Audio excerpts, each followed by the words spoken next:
Good evening. Time being 7 o'clock. Quorum of the planning board being present, I call this meeting to order.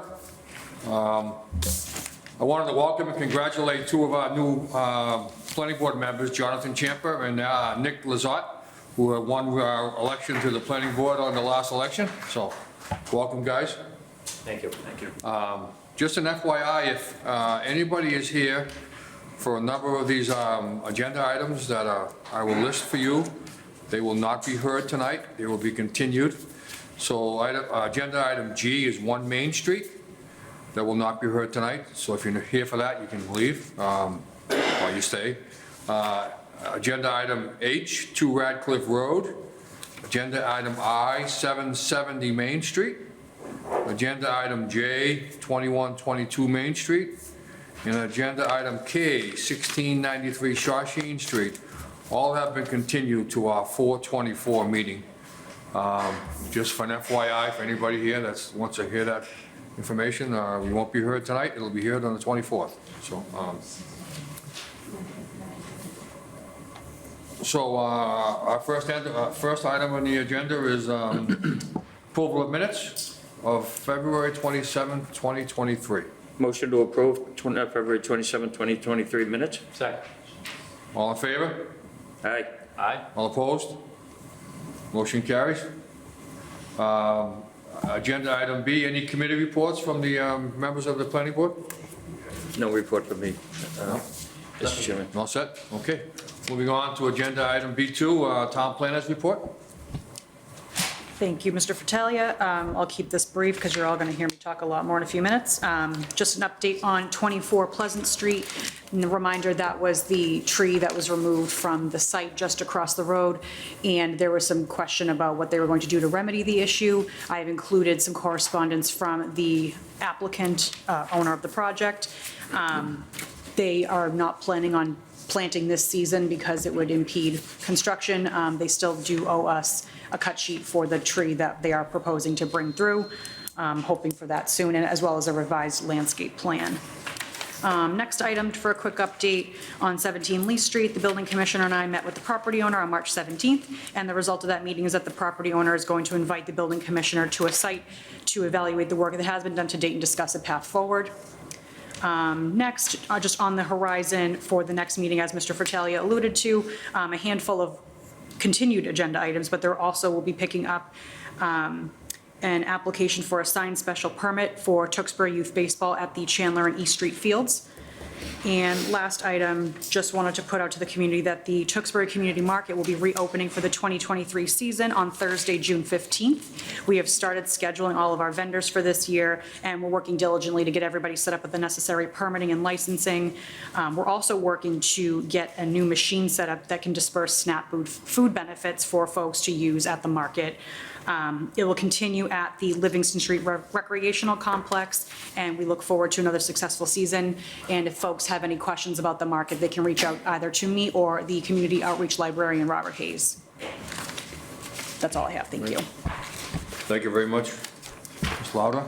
Mr. Chairman, I just have one question. Sure. Where there is some ongoing correspondence regarding 24 Pleasant Street, if they put a deposit down on the tree that they intend to use as a replacement or anything like that, I mean, if we're going to give them a year, I kind of like to see some sort of paperwork indicating that, that they've,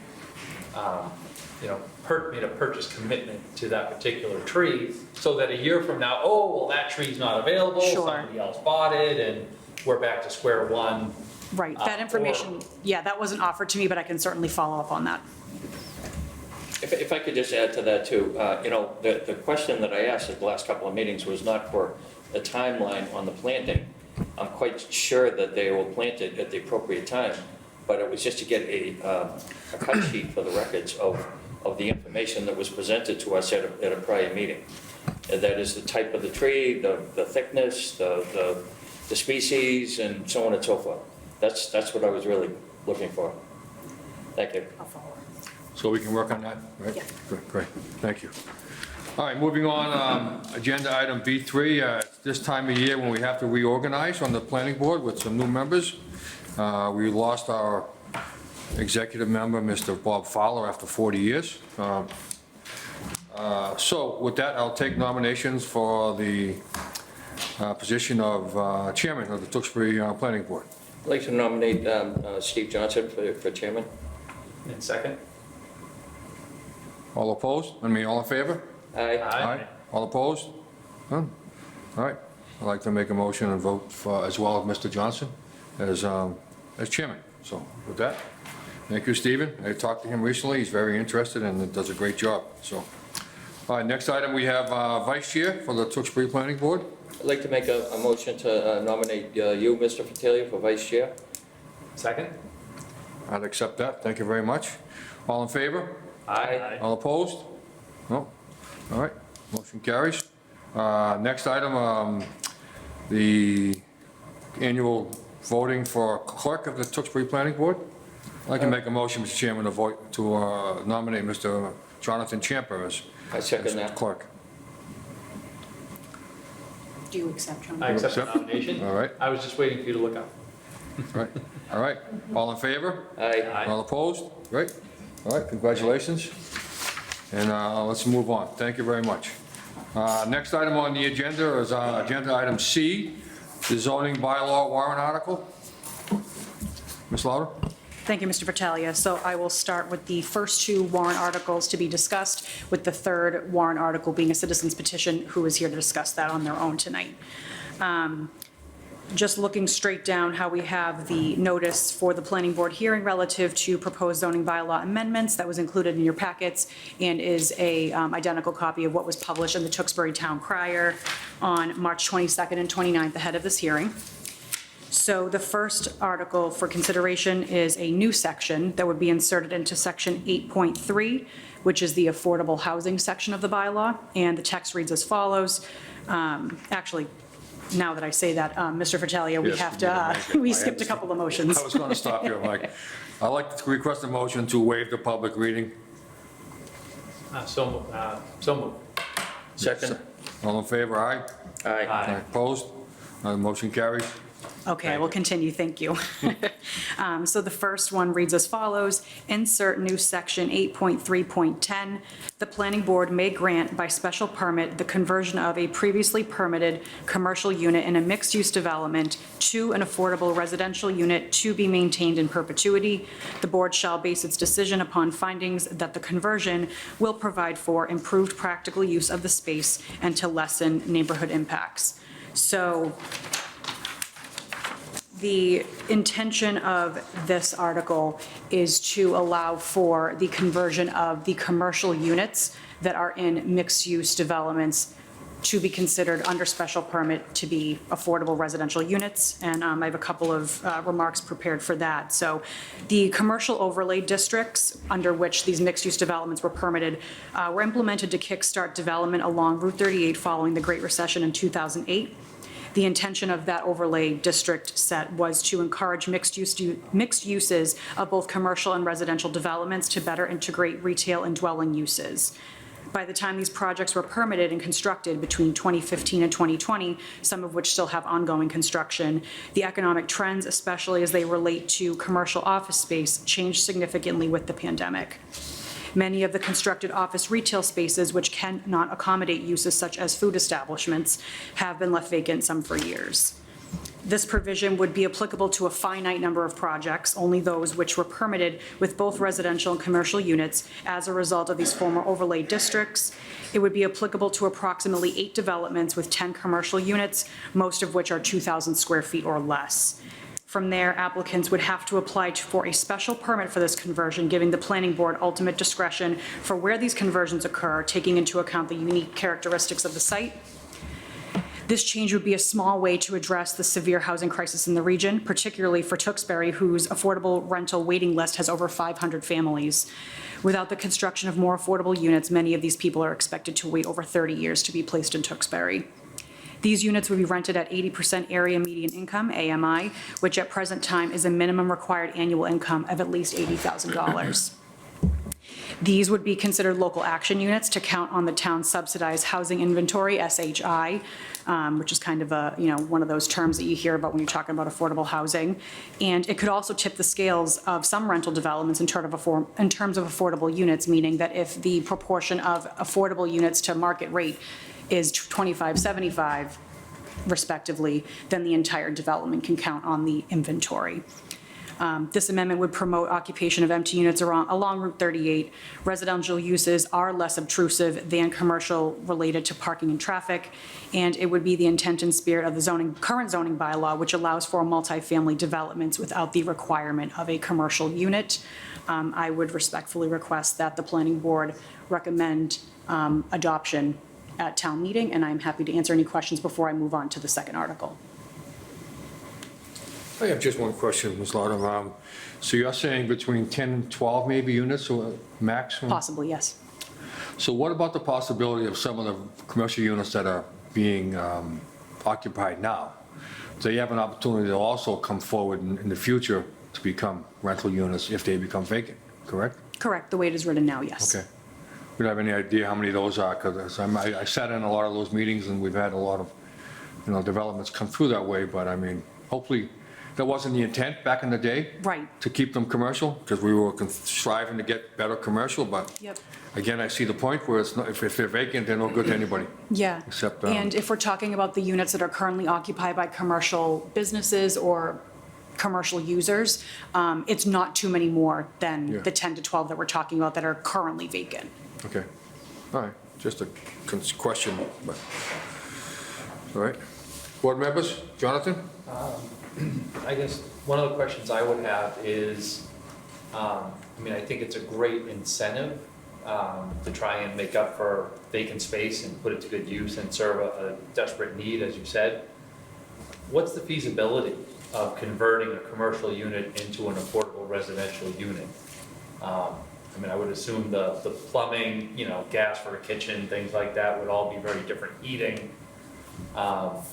Do we have any input? Has anybody reached out to say, hey, it's a great idea, but there's really no way to convert a commercial unit to a residential unit? So I have received some inquiries from owners of projects along 38 asking, they thought it was an option already, and I told them that, no, it's something that has to pass town meeting. So there definitely is some interest in owners, from owners of projects. I've also heard interest from residents who have a particular interest in affordable housing. But as far as feasibility goes, I think that that's really going to be on the project owners to decide if that's something they want to pursue. And, they have to be willing to take on the responsibility of basically following a different section of the building code and making sure that it's suitable for residences. And if it's financially feasible for them, great. And if it makes sense for the site, which is going to be down to you folks' discretion, then I think that could be a win-win for some. So if I may, our recommendation to go forward with this article, which seems to me to be a great idea, by the way, is just kind of a template. And then each one of these developers, if they wish to convert, is going to, go through a process, and it's going to be on a case-by-case basis. Correct. Yeah, okay. So, Mr. Champer, regarding your comments, my opinion would be the fact that any developer or any owner of a building that can get a place occupied and has a rental income rather than being vacant would be a plus. There may be some costs in the beginning, but nobody wants a vacant building, and nobody wants zero rental income coming in. I think they would jump at the chance of getting it occupied, and we in turn get an affordable unit in town, and then it's a win-win, I think, but my opinion. So, That would be my hope. yeah. May I ask one more question?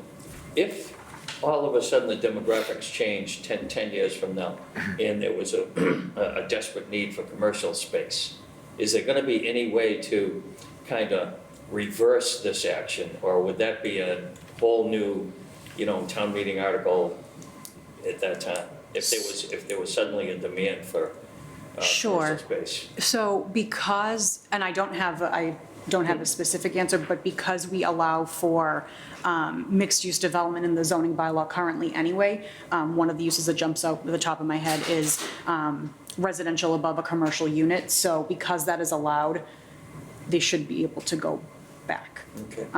The exact mechanism of that, could be determined to be made perhaps more efficient in a different way, but because the commercial uses, as long as it's an allowed commercial use along the district that it's in, I don't see why that would be a huge lift, but I can certainly look into the mechanism for that, for sure. Yeah, great. So we do need a recommendation for, So we want to open to the public Yeah. first. anybody in the audience have any comments, questions, and concerns about this particular warrant article? Come to the podium. One, two, no, nobody? All right. Move it back to the board. What's the pleasure of the board? I'd like to make a motion to close the public hearing. Not quite. No. Recommendation for this one first. What's that? A recommendation of the for this one first. Because we're going to take them article by article, and then we can close the public Okay. hearing. So it's not a whole, Correct. so recommendation to approve the article? Recommendation to adoption. adopt the article? Yeah. Okay. As written. All those in favor? Aye. All right. All opposed? All right, motion carries. Good. All right, Alex, next. Thank you. And the second one are 3 housekeeping items that have come up during the course of working with this bylaw over the last year, really.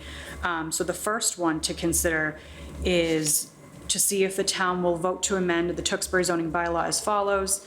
Under section 5.3.4, inserting 5.3.4A, table of requirements, inserting 5.3.4B, supplemental regulations for industrial districts, insert 5.4.3B1, for more than one principal structure being erected by special permit by the planning board, subject to section 3.4 of this bylaw. And the intention for this one is, in previous versions of the zoning bylaw, including the version dated through October 2021, so our most recent previous version, section 4230 allowed for the construction of more than one principal structure on a lot with a site plan special permit in any non-residential district. During the recodification accepted at May 22 annual town meeting, this provision was only incorporated into the business districts under section 5.3.3. It was inadvertently left off of section 5.3.4, which governs industrial districts and includes industrial 1, I1, industrial 2, I2, and the office research district, OR. Because the previous zoning bylaw made this provision applicable to all non-residential districts through one section, and it was carried over to the business district, it was the intention for this provision to remain applicable to all non-residential districts, as the side-by-side comparison between the existing bylaw and the new proposed did not make any adjustments to that applicability. Overall, it was an error of omission for this provision to be excluded from the industrial districts in the latest adoption, and this amendment corrects that discrepancy. So I can stop for questions, or I can keep going with the other 2 housekeeping items. Sure, continue. Okay.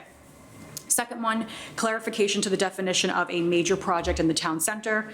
The current definition of a major project, town center is as follows, quote, any development of 25,000 square feet or more.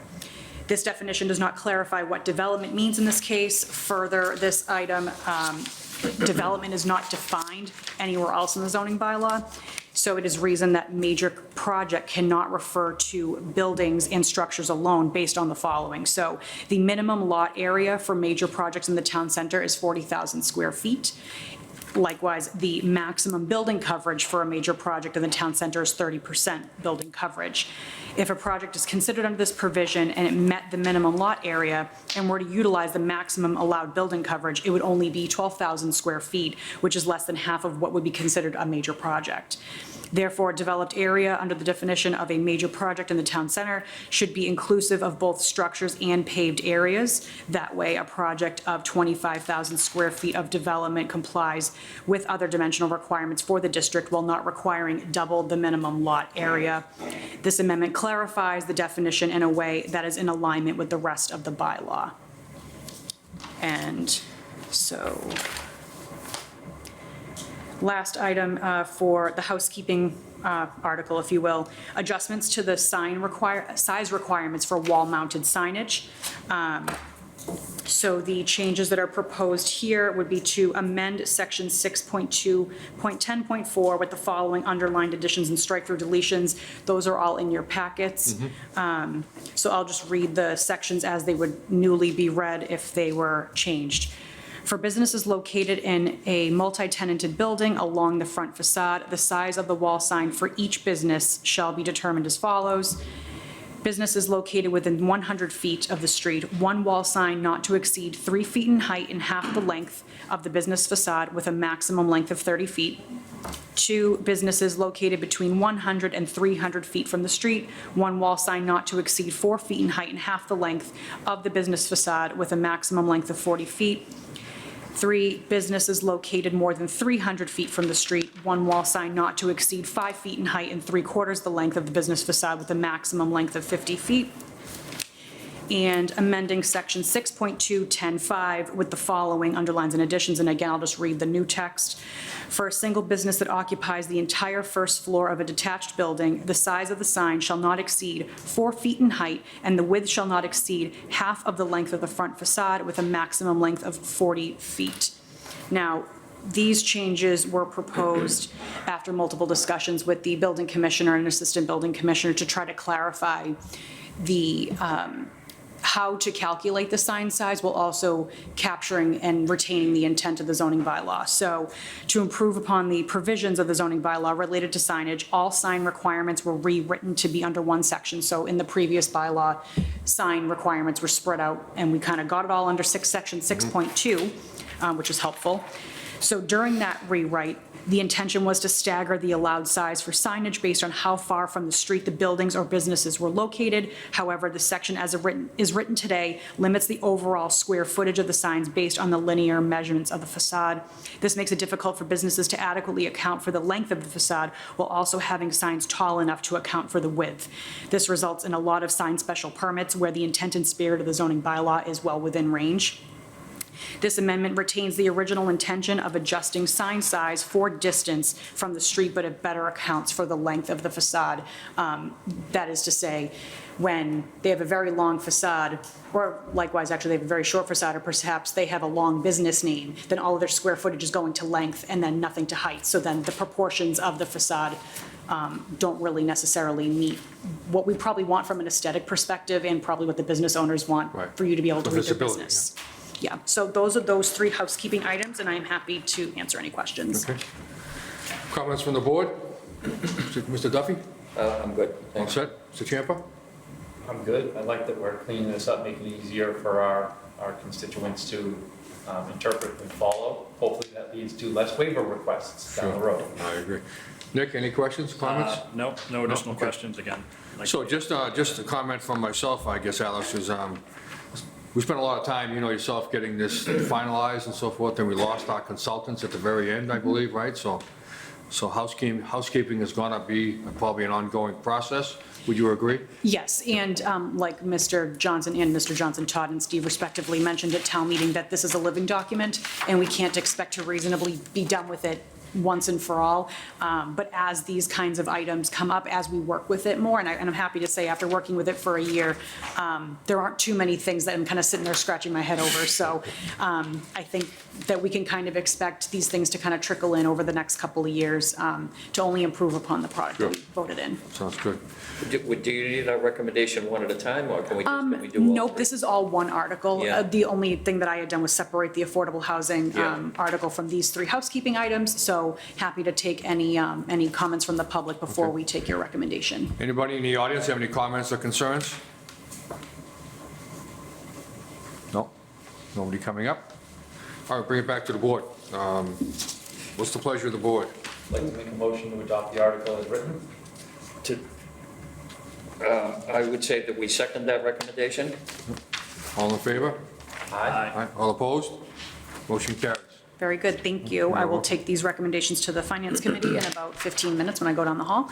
But for now, we do have a citizens petition that I see Mr. Scarano and Mr. Cuco here are to present. All right.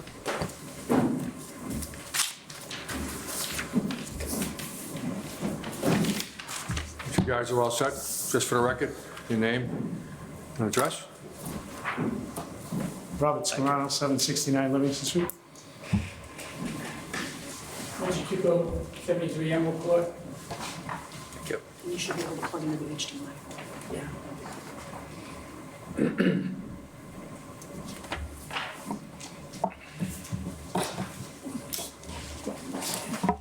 We may not need it.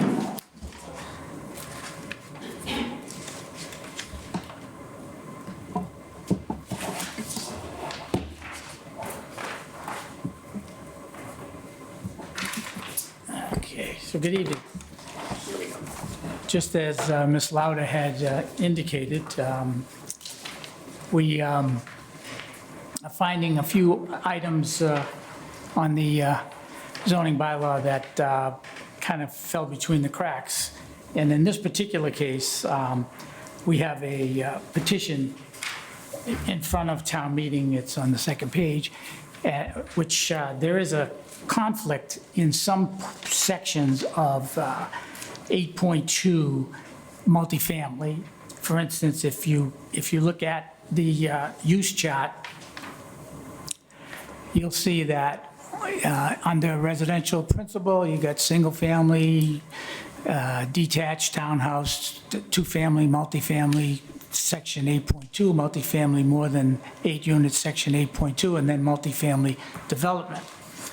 When you go to the definition of multifamily development, it says a combination of the uses identified above. So it gets to be a little confusing. And then further, as you go down into a comparison, I was on the zoning bylaw committee, so when we were looking at multifamily districts, there's actually only 3 properties right now that are zoned multifamily that haven't been built on for multifamily purposes. And at the time, the committee had put together the requirements for multifamily. We had said, okay, you have to have an acre of land, you have to have 150 feet of frontage, and your setbacks are 25 front, 15 side, 15 rear, and percentage of coverage is, 20%. If you go to section 8.2, it says multifamily developments have to have, all buildings need to be set back at 50 feet from any property line. So that was never the intent of the committee, and I'll give you an explanation as to why that was never the intent. If you have 1 acre of land and 150 feet of frontage, and you put a 50-foot setback all the way around it, you basically really can't get buildings in there, because under your site plan review, we have to be able to get emergency vehicles in, we have to be able to turn the emergency vehicles around, we have to be able to have a building that's not looking like a shoebox that's only 10 feet wide and 80 feet long. So we think that that was just one of the sections where we got close to the end of the bylaw. We didn't really have the oversight from Judy Barrett's group to kind of pick through some of this stuff here. So we're looking at it and we said, this is very confusing. So if you look at in section 5.3, which multifamily, it spells it out pretty clear, and it's as far as building coverage, everything but for the setback of 50 feet from the perimeter. When the previous bylaws were in effect, multifamily districts had a minimum area of 4 acres. So if we had a 4-acre site, 50-foot setback, No problem. not a problem. You can fit it in there, you can turn fire trucks around, you can turn trash trucks around. We don't ever send school buses in there, but if you had to send a school bus in, you could turn a school bus around. So we prepared an article to have an amendment to add section N to 8.2, and then talk about confusing the bylaw. After we drafted the article, we even confused ourselves. So the second sheet that you have in your packet, we'll actually have a amendment to file on the floor. So we look at it and we said, wow, we tried to make it less confusing, and what we actually did was make it more confusing. So we'll have a handout for town meeting, and it'll show the sections in red. So instead of saying where the requirements of this section, 8.2.4 conflicts with section 5.3.3, this section shall govern. So we'll say, well, what is this section? So looking at it said, we have to, Alex understands that she's here, Mr. Bertnessy's here, and he understands things, but we have to look at the next building commissioner and the next planning staff and, so forth and so on. So believe me, didn't want to make an amendment, but we just said, if we're going to fix it, let's fix it so that it's bulletproof. So that's where we're at. So we could entertain any questions if you have them, or go through the rest of the handouts in there. But basically, that's the long and the short of it. I'm thinking if anybody was, other than these particular three parcels, which are all only an acre and 150 feet of frontage, if somebody was coming in to zone a property multifamily, they'd have to go through the zoning process. And if they had a bigger lot, then the planning board has to issue a special permit anyway. You could always put those conditions in for a bigger parcel. But this is trying to take care of these particular properties are surrounded by all other multifamilies, so that's why the committee had chosen to rezone those three parcels, because they're completely surrounded by multifamily, but they can't be put together, so. Sure. Mrs. Grano, you all set? I am, and just as applied, this will clarify in the case of a conflict so that you don't need interpretation from the building commissioner. Sure. Pretty easy to understand now, but when you put an amendment in front of the town meeting, you're going to just confuse the heck out of people, but, good luck on that end, so. Well, we knew that there was going to be issues coming up, and like Alex and I have been working with the thing for over a year now.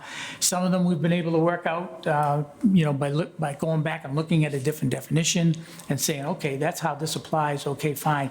This one here, still in that gray area, so we want to make it black and white, red and white. Sounds great. Okay. This case. Before I go to the board members, I'd like to ask Alex's opinion on this, because she's the resident expert on these. Thank you, Mr. Fratelli. I don't know if I'd go that far. I certainly don't have any issues with this. As Mr. Cuco and Mr. Scarano noted, these things can only provide clarity. And the only thing I would make sure is that you recommend adoption or indefinite postponement, whatever your pleasure, as amended, just so we're clear about, that we're talking about how they've presented it tonight. Absolutely. With the changes. All right, great. Mr. Duffy, any questions? The only question I have is when I look at 8.2.4, like, what was the thought process, do you think, behind that? To have a 50-foot setback on all? Well, because it was carryover, that language was carried over from when it used to be a 4-acre site, minimum, and it Okay. we just didn't, it Okay. fell between the cracks. Which in that case, if it was a 4-acre site, it might make some sense. Yeah, I mean, if we were writing the bylaw today, we would probably say, any site over 3 acres or 4 acres has this setback, any site under that. Because you figure, if you were in a district where you're doing multifamily in a mixed use or a town center, you wouldn't have those setbacks. You'd have the 25 and the 15 as you have now. So it was just an oversight because we all assumed, oh yeah, it was 4-acre site. And if it was a 4-acre site, I wouldn't even be here asking for this Well, modification. that being, what if it was a 4-acre site? Like, what happens now? Are we right back to the 50-foot setback? Or, in other words, Well, there aren't any sites available, so now you have the opportunity to tweak it in the future, or when that particular, let's say somebody comes in with a 4-acre site, they're gonna have to get it rezoned. They're gonna have to have a zoning article, they're gonna have to come to the board first to get their approval or their recommendation for adoption, and the board at that time could say, well, you get a 4-acre site, we'd like to see a bigger setback, or in the future, amend the bylaw again to say sites. I didn't want to get more complicated by saying, sites from 1 to 4 acres have this setback, and sites 4 acres and above. We may never get another anybody coming in for a multifamily. yeah, or we may.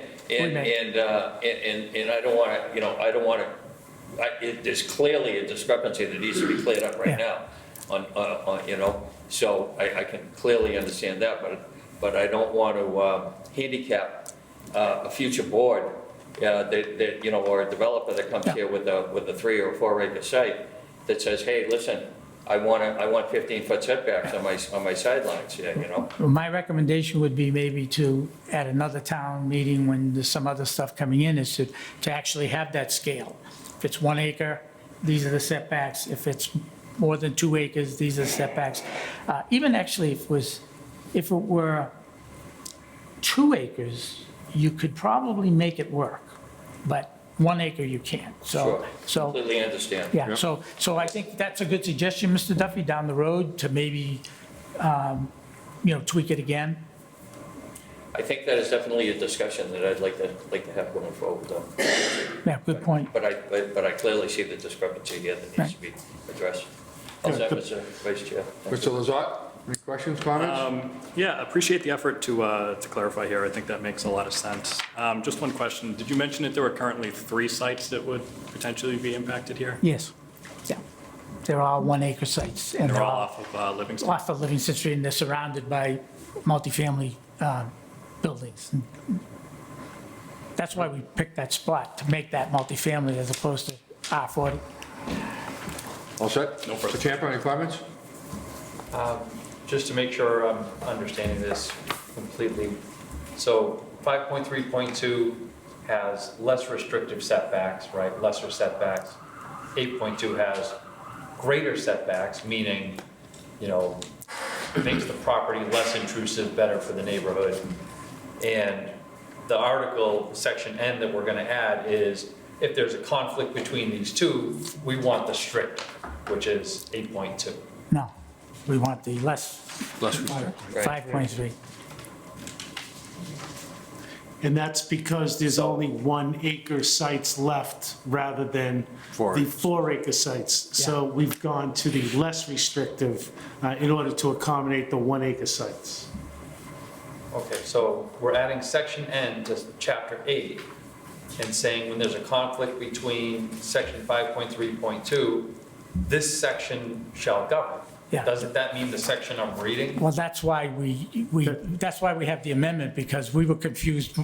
After we drafted it, we said this section, we meant, do you have this copy with the red? It's in here, yeah. Yeah, Yeah, the red one is the With the amendment, you'll, With the is the amendment for the floor. yeah, Okay, yeah.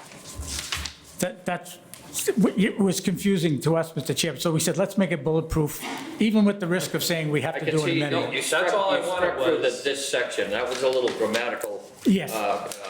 correction there. Yeah. And I understand what you're saying there, Mr. Champa. that was my confusion, because Yeah. everything we just talked about, when I looked over at what was submitted in our packet, And when we do when we do the handouts, we'll do them in red, which is kind of the way we've always handled them in the past. So, I know it's going to be confusing, but All set, Mr. Chairman. we're hoping that, Right. I'm all set too, Mr. Cuco. I understand what you're trying to do and trying to, again, housekeeping is going to be going on, I think, for a long time with this zoning bylaw. It's a big document, took years to get finalized, but I think we're in better shape now than we were before. yeah, COVID So- didn't help us any. No, no, so, any questions or comments or concerns from the audience at all? Like, go over that here, so. All right, what's the pleasure of the board? Make a motion that we recommend adoption of the bylaw as written. Do I have a second? I'm sorry? As amended. As amended. We need the amendment. Yeah. second. Second? All in favor, say aye. Aye. Opposed? Huh? Motion carries. Okay, thank you very All much, right. appreciate your time. Yep.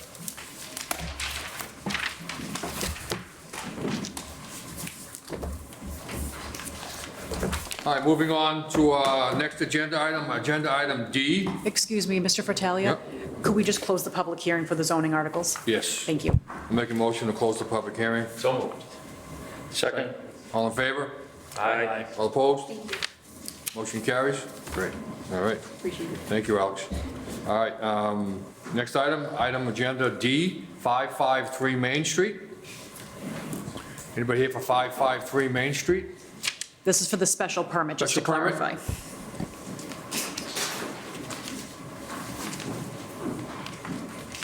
And a motion to waive the Yep. public readings.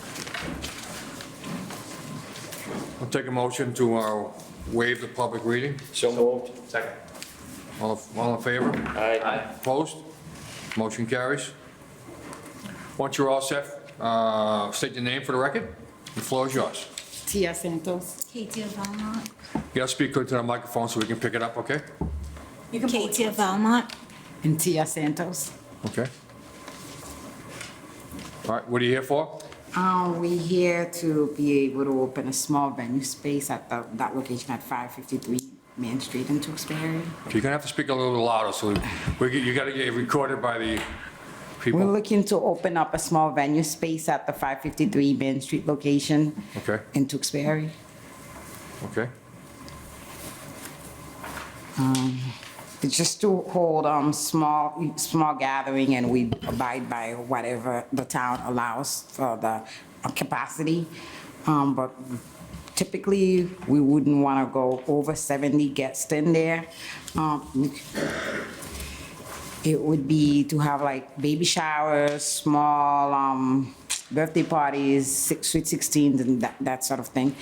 We used to have a lot of events at the Tewksbury Country Club. Since they closed last year, we've been going to the surrounding towns, and we feel like this would be a great use for people that want to have parties around this location, so they can have their events right in town versus having to go elsewhere for it. And All right. since Anything else? that's it. That's it? Okay.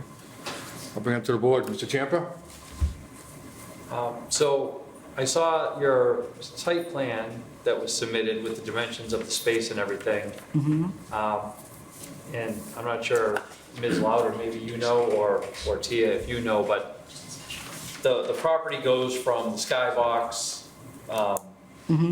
bar all the way around to Ocean State Job Lot. Where on the building is this particular, That one is right Rental next to the, I think there's like a flex, like a massage place. There's a massage and a dog bakery place right Okay. next to it, so we're right in between there. okay, it sounds like the old Northeast Electrical Yes. Distributor space? Okay. Part of the confusion was, we just happen to have two applications for 553 Main Street tonight, so first and foremost, want to make sure you weren't applying for the same space. Okay, no. And then,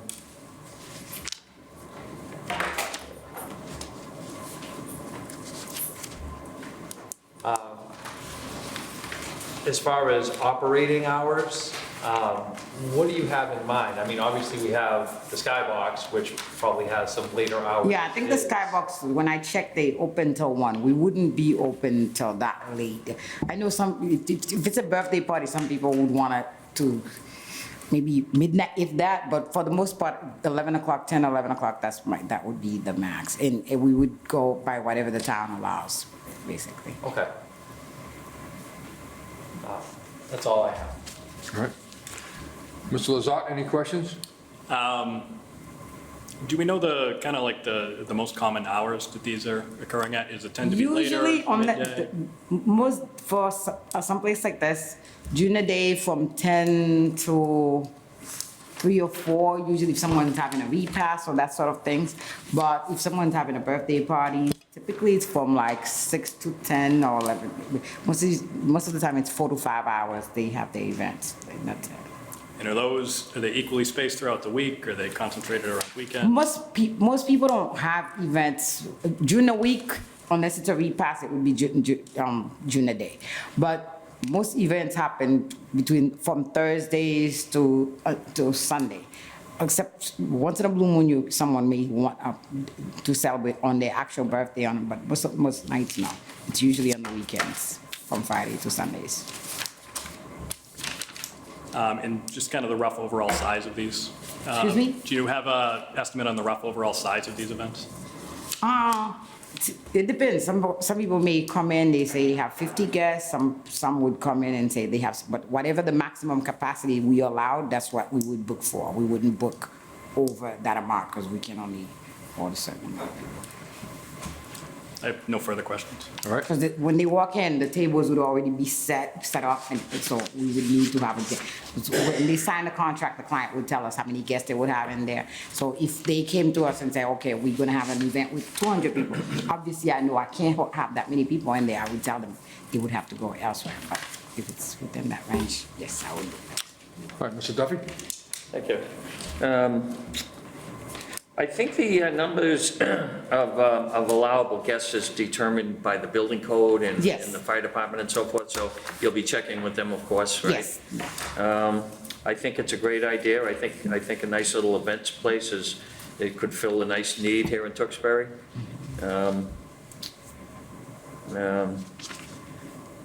And I really don't have any other questions, Mr.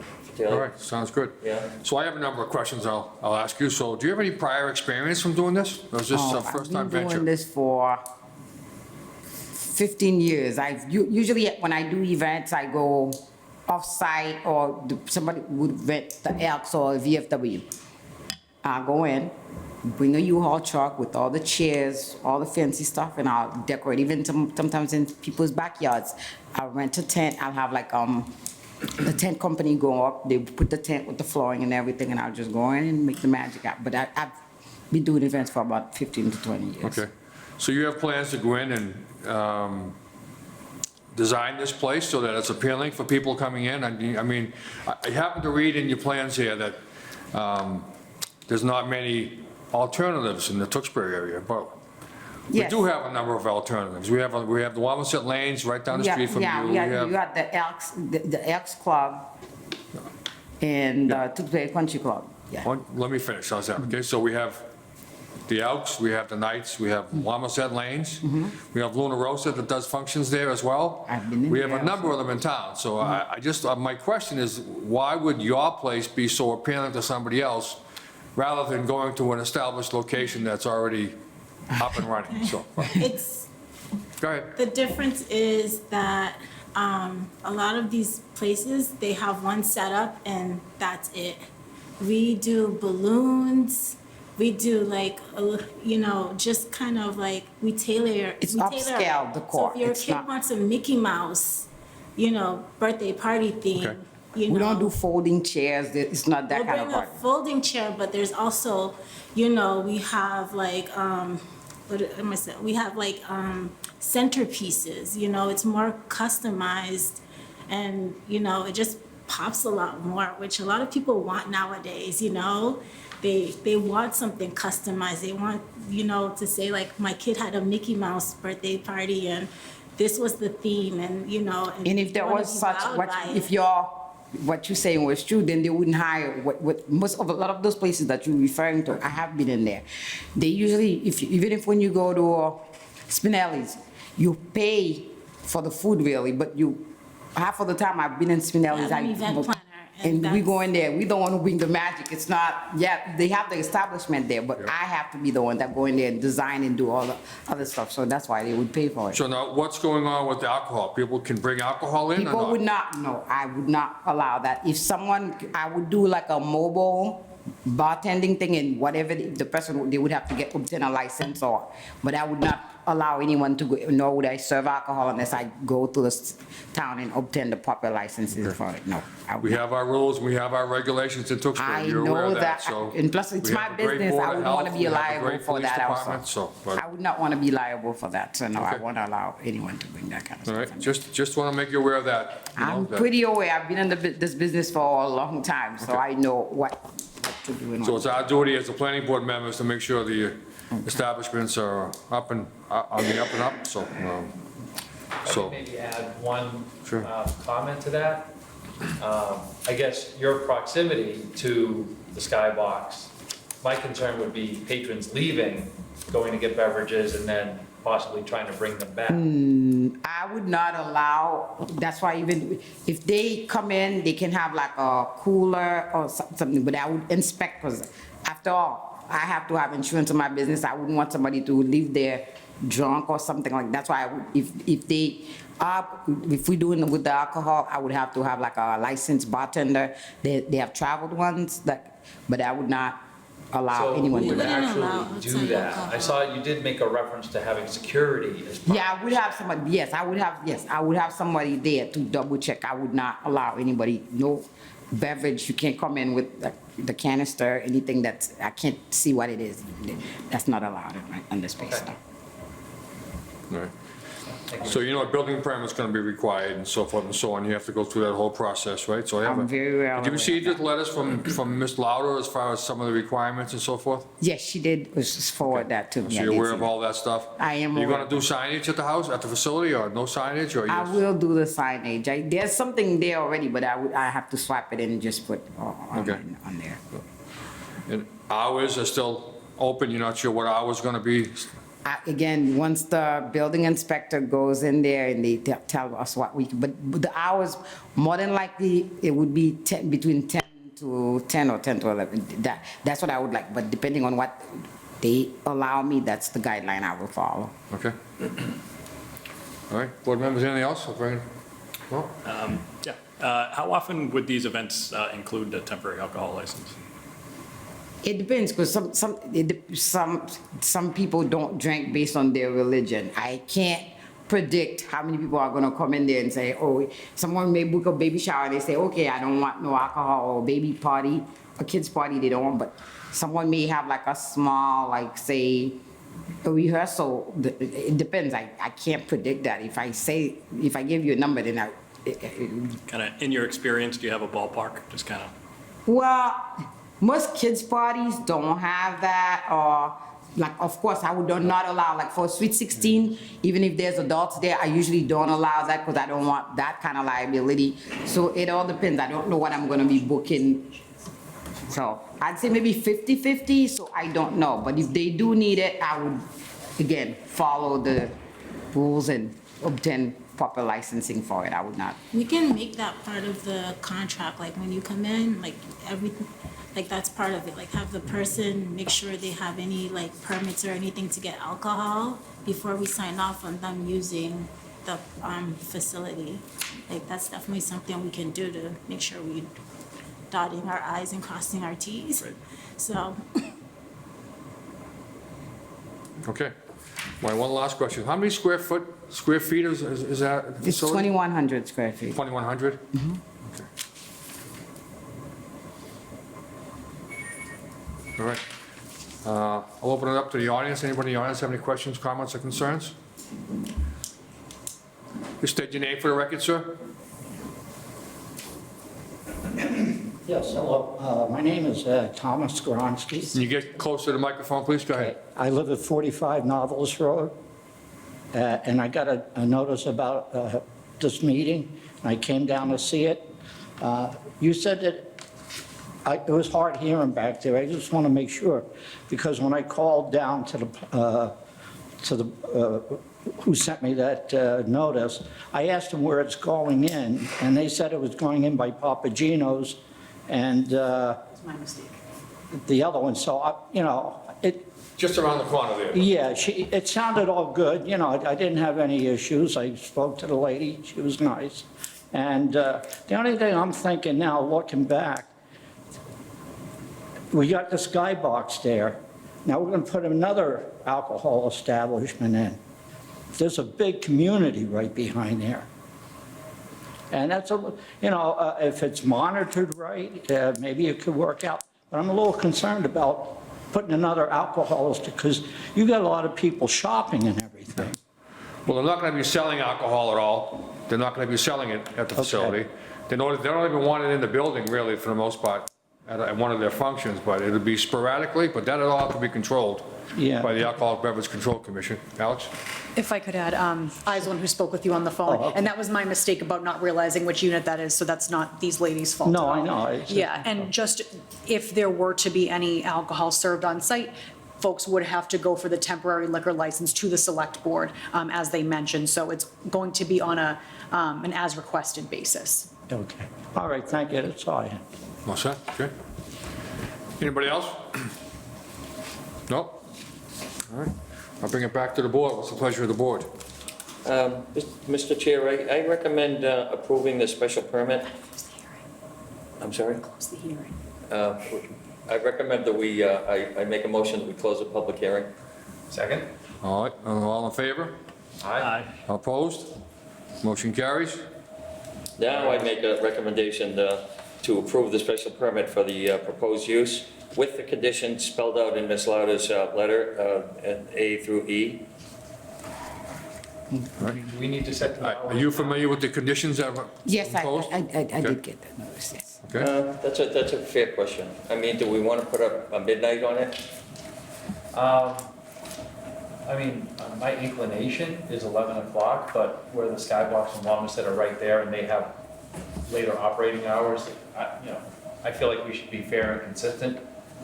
It's not like we'd be adding noise or activity at a later time period than when it's already there.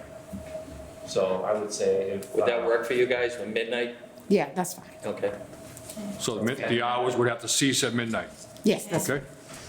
All right, so, thank you. all right, conditions noted, all right? So we need a second. All in favor? We need a Wait a second, second. Second, as All right. amended. all right? All in favor? Aye. Opposed? All right, Thank congratulations. Thank you. Congratulations and good luck. Walk down the hall, I'll be back. Carry on. Okay. All right, next item on the agenda, agenda item E, 553 Main Street. Site plan review, retail cannabis application. I'd like to request a motion to waive the public reading, gentlemen. So moved. Second? All in favor? Aye. Aye. Opposed? Motion carries. And you're all set, gentlemen? Just state your names for the record. Floor is yours. Thank you very much. Evening, board members. My name is William Casotis. I am the CEO of Lazy River Products, based out of Drake, Massachusetts. And we are proposing a retail cannabis operation at 553 Main Street, Unit 2. Seems like there was some confusion earlier between the two spaces. We are the other space. Yeah. We would be the space located between Papagino's and Ocean State job lots. There's been about 8,700 vacant square feet over there for a long time. So we're proposing to come in and beautify that space and turn it into something fabulous and a professional, well-run retail operation. And if you don't know, Lazy River Products has been around. We're an established operation. We're based out of Drake, Massachusetts currently. We have been open since the onset of legal cannabis in Massachusetts. So Drake was an early adopter of the bylaws of their of legal cannabis and adopted their bylaws early. And we were the second location to open in that town back in 2019.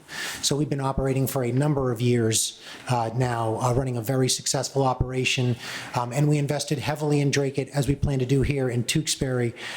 In Drake, we built a 40,000 square foot fully functional, fully integrated facility that does everything. It's a 2-story building that we built from the ground up, state of the art, that's doing everything from cultivation to lab facilities, to kitchen facilities, as well as a retail operation that's been running there. So we are different from many of the other applicants that are applying to cannabis here in Tewksbury in that we control our own supply chain. Okay, we're not dependent on other people to supply us with our own product, although we do resell other people's products. We provide our own products because we cultivate our own products and build our own products from the cannabis that we grow through our lab and through our kitchen. So we have our own edibles, we have our own concentrate lines, we have our own flour. So if anything was to ever happen in the way of interruption of service with regards to supply chain stuff, we control all of our own supply chain. All of our products will be coming from Drake to feed the Tewksbury location. So it just works very well with our setup as far as proximity to our home base and our corporate headquarters, and fulfillment and other things are going to be very easy to maintain because of proximity. So we're very excited to present this location. We've been working very hard at getting things together and getting ready to present. And I'm here with... Mr. Chairman and members of the board, for your record, my name is Steve Stupinski, Merrimack Engineering. I remember when I was here at Bob Fowler's first meeting. Really? So, You're aging yourself, sir. I am. I'm definitely dated. So 553 Main Street, we prepared the site plan.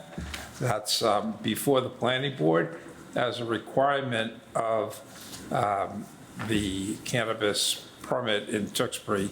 The planning board has to give site plan approval to the facility. This is a little bit different in that it's not a ground-up project. They're not building a new building. It's going to be the use of space in an existing building. So as you look at the site of 553, it's almost 14-acre site. There's a building of 93,000 square feet that's located on the site. We're all familiar with it. Ocean State Job Lots is next door to this space. Papagino's is on the other side of the space. So this will have visibility from Main Street heading in a southeasterly direction when you're coming from 495, so you'd be looking at the facade. Tewksbury's bylaw, as far as parking goes, as the building gets larger, the parking requirement becomes less, because the bylaw recognizes that there's some synergy by having multiple uses or a larger space in terms of parking. So under the current bylaw, assuming that the building was 100% full, you would need 156 parking spaces. This site has 557, so it's about 3.5 times more, almost 4 times more parking on site than what's required under the bylaw. Alex had made a comment regarding our parking calculations that maybe we should look at Lazy River's demand and how we might isolate in the parking lot the area that Lazy River would use. So this evening you received from me a reduced plan. I had emailed it to her earlier today, and on it you'll see that Lazy River, if this was not part of a larger project, would require a total of 36 parking spaces. We're showing right across from where Lazy River will be located a dotted area. It says Lazy River, 38 parking spaces. It would be 4 handicap and 34 standard spaces, which would be coincidental with what would be required under the code if there was nothing else on the site. So in a standalone situation, there's adequate parking. As far as delivery goes, the bylaw for site plan approval kind of anticipates that this is almost like a market basket or a Ocean State job lot where you have loading docks and tractor trailers coming with the product. In this case, Lazy River is not going to have any tractor trailers coming with product. They're all going to be single unit vehicles. They're small, I guess you call them vans. No box trucks or delivery vans. Right. And so there's really no need to have loading docks and loading spaces per se, as the bylaw requires. And last, she had mentioned to us about snow storage on the site. Well, right now, the snow is stored around the perimeter of the site, either in the green areas or in the parking areas that are paved around the perimeter. So there's adequate snow storage on the site because the parking demand for this retail facility is certainly not what it's built out to be. So there are significant excess spaces on the site, and the snow is stockpiled there. And and if there was ever a situation where the demand started to become in equilibrium with the spaces that were there, there's certainly enough green area around the site to accommodate the snow storage, if that was the case. As far as water and sewer, the building is serviced with municipal sewage. There's a sewer town interceptor and cross-country sewer line that runs through the site from Novelist Road out to Route 38.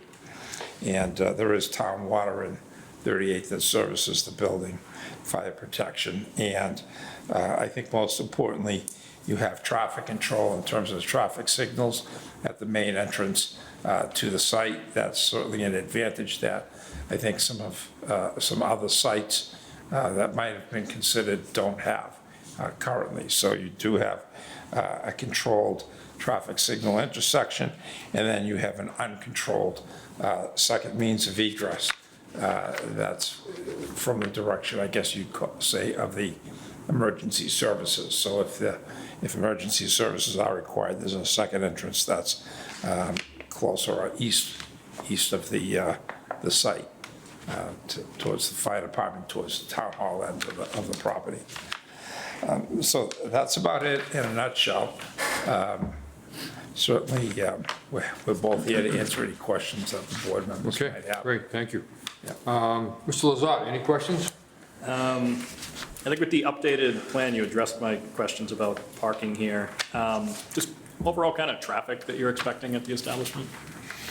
Our facility in Dracut, which we're modeling much of what we're projecting here for this location off of, does somewhere between 400 to 600 customers a day. Okay, and we do that about 6 days a week. On our 7th day, we do probably 400 or 500 customers. And it really is dependent on weather and so many other variables, but, you know. Is it evenly spaced throughout the day? Is it concentrated around certain hours? We see some spikes. It's standard retail, just like anything else. I know cannabis has sort of a weird stigma and a weird association, but this is now standard retail. This is the store that you're going to see us propose is going to be very much like an Apple I store, walking in with people greeting you at the door with iPads. There's a tremendous amount of technology in there. There's a tremendous focus on education. So you know, it's different, but this is typical retail now. So we do have our spikes, to speak to your question. You'll see, you know, right around drive time, commuting time, you'll see maybe a little bit of spike, like around that 5 to 6:30 time frame. People coming home from work? Yes, exactly. Maybe a little bump at lunch, you know, when people can sneak out if they have the opportunity to come by and grab their product before heading back to work or back home. But that's really, otherwise, yes, it's very evenly dispersed over the course of the day. Very easy to predict and very manageable. I don't have any further questions. Okay. Mr. Duffy? Thank you, Mr. Chair. I understand that there's no site work or anything going on this project, so really those issues are kind of non-issues, really. And I don't really see, you know, this area is far enough from the street. I don't see the traffic is going to be much of an impact there, so I'm not going to ask any questions about that. You've revised the parking calculations to at least meet the zoning, the language of the zoning, I see, and we appreciate that. Where are you guys comfortable with this sidewalk? The latest revision of it, Alex and I had gone back and forth on some emails, and how it is left today, we're fine with. Okay, It started in a different spot, but we ended up in a spot that I think that's amenable for everyone. right, So so that's the fee in lieu of with the DPW. Is that what we're talking about, the same thing? Yeah, the reduced fee, correct? I'm sorry? There's a fee, yes, but it's a reduced fee based off of, it's based off of the size of the Oh, sure. sidewalk. It's It's the yeah. amount of sidewalk, I think, that we're Yes, covering. on the percentage of Yes. the space that you're actually Correct, using yes. in there, yeah. Yes, correct. Yeah. Mhm. So that number, yes, sir, is correct. Okay. Okay, fair enough. I don't think anybody expects you to move in and put a sidewalk in front of the whole complex, Well, that was my argument. right? But then again, you know, we're asking all other applicants, you know, we're very, first of all, the sidewalk is now in the DPW's purview anyways, you know, but you know, it certainly comes up in conversation in front of our board, and I think it's a good if you're gonna come and do business in the town, put the sidewalks in. We are happy to contribute. Sure. And I think that you're going to find that this is just a small part of what you'll see Lazy River doing here in town. If you follow any of what we do in Dracut and in the greater Lowell area, we are an enormous giver. We're one of those few cannabis outfits that actually practices what they preach. We're out there to actually give back to the community. A lot of our money gets reinvested in the local community. That's So, good, that's awesome to hear. yeah, it's, And tell me again, how many square feet roughly are you taking there? the unit itself is 8,700 square feet. We're probably going to be. 8,700, okay. Yes, that's how much we're leasing. That's the total square footage of the space. We're probably going to be building out around 67, let's call it 7,000 square feet of that 8,700 square feet, and using it for our retail operation. Okay. So the only other, all the other applicants that come for signboard, we, the planning board, cannot be the signboard police. We can't really tell you what to put on the sign, but I can almost guarantee that if something starts popping up on these signs coming down the road, that there will be, an issue for someone to deal with there. It may not be us, but it may be an issue. So I would ask that if you're looking to put a signboard up, that you're very careful about what you put on that sign. We are asking to put a signboard up so the board does know, and I'm sure you've seen the package anyway, but just so that everybody else knows as well, we are asking to put an electronic signboard up on the pylon. And yes, we would absolutely be watching the content that goes up there and be mindful of the people and the eyes that are going to be seeing it and viewing it. Appreciate that. That's all I have for now, Mr. Chairman. Okay, thank you. Mr. Champa? So a few things. This is the first time we've seen you. We've seen almost a half dozen potential marijuana retailer, cannabis retailers come through with their proposals. And there's a few things that I've been consistent with so far. So I just want to relay that to you. We've been pretty insistent on bicycle rack being part of the project. So that's something that I can't really tell in looking at the site. There's definitely space between your loading dock area and the Ocean State job lot. There might also be space. I'm not sure if putting the bike rack there would block the sidewalk or not, making it difficult to pass through, but I imagine people could probably figure out a way around. I biked to the Whitehead Pantry every day for my entire youth and survived all right. So just want to put that out there that we have not granted waivers thus far on the bicycle rack. So I'd like to see at least a proposed location. And then if you have a concern about it, that it doesn't work for some reason, we can review that and then consider that as part of the waiver. If it's just like, we don't want to do it, we don't really, well, I personally don't really just grant waivers just because it's not something you want to do. How would you actually do your loading? This is a little unusual, so I'm just asking because I see a lot of loading in the back of the building for Ocean State job lot and whatnot. But, for you would have to park your van, and I understand security is a big concern.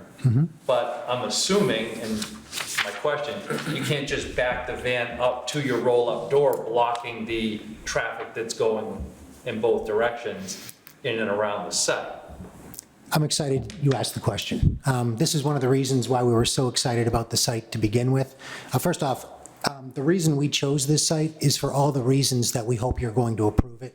And a lot of the reasons that Steve spoke to earlier with regards to the traffic light and that mitigating traffic on and off Main Street. I mean, we've been through this process a number of times and for many years. And so we know what the towns are looking for. We know what the requirements are for parking. We knew all of this going into it. So when we found this spot and when we found out Tewksbury was in the process of putting the bylaws in place, we've been paying dark rent on this space for over a year now, because we were anticipating you guys flipping your legislation, and we knew that this was the perfect location. There's nothing about this, there's plenty of parking, traffic light, mitigating traffic on and off the street. There's just plenty of room to move. There's lighting in the parking lot. There's not a lot of trees or brush or things that are going to cause security issues. So we love the spot. It's perfect for our use.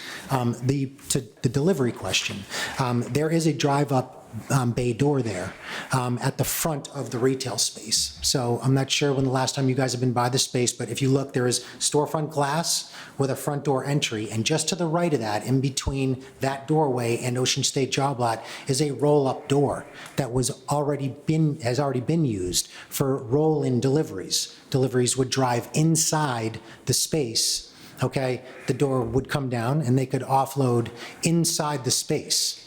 Okay, so the reason this space works so well for us is because all of our deliveries are going to be done with small box trucks and vans. They will fit in that entry, and we're well underway with architectural drawings. We're basically done with our plans already, believe it or not. But what we're going to be doing is slightly moving that door over to the right to get it out of the way of that pillar, so that our delivery trucks can in fact back directly in, the door can come down, and we will have secure delivery. Unlike any of the other applicants here in town, our trucks are not just going to be pulling up to the front entrance and having people get out or moving out to a back area that's, in an area that might not be conducive with being really secure. Our trucks are going to be able to literally pull right into our storefront entrance. A door will come up, they will pull in, the door will shut, and all of the offloading and intaking will be done behind closed doors and behind a locked closed door, which makes this very unique and very secure.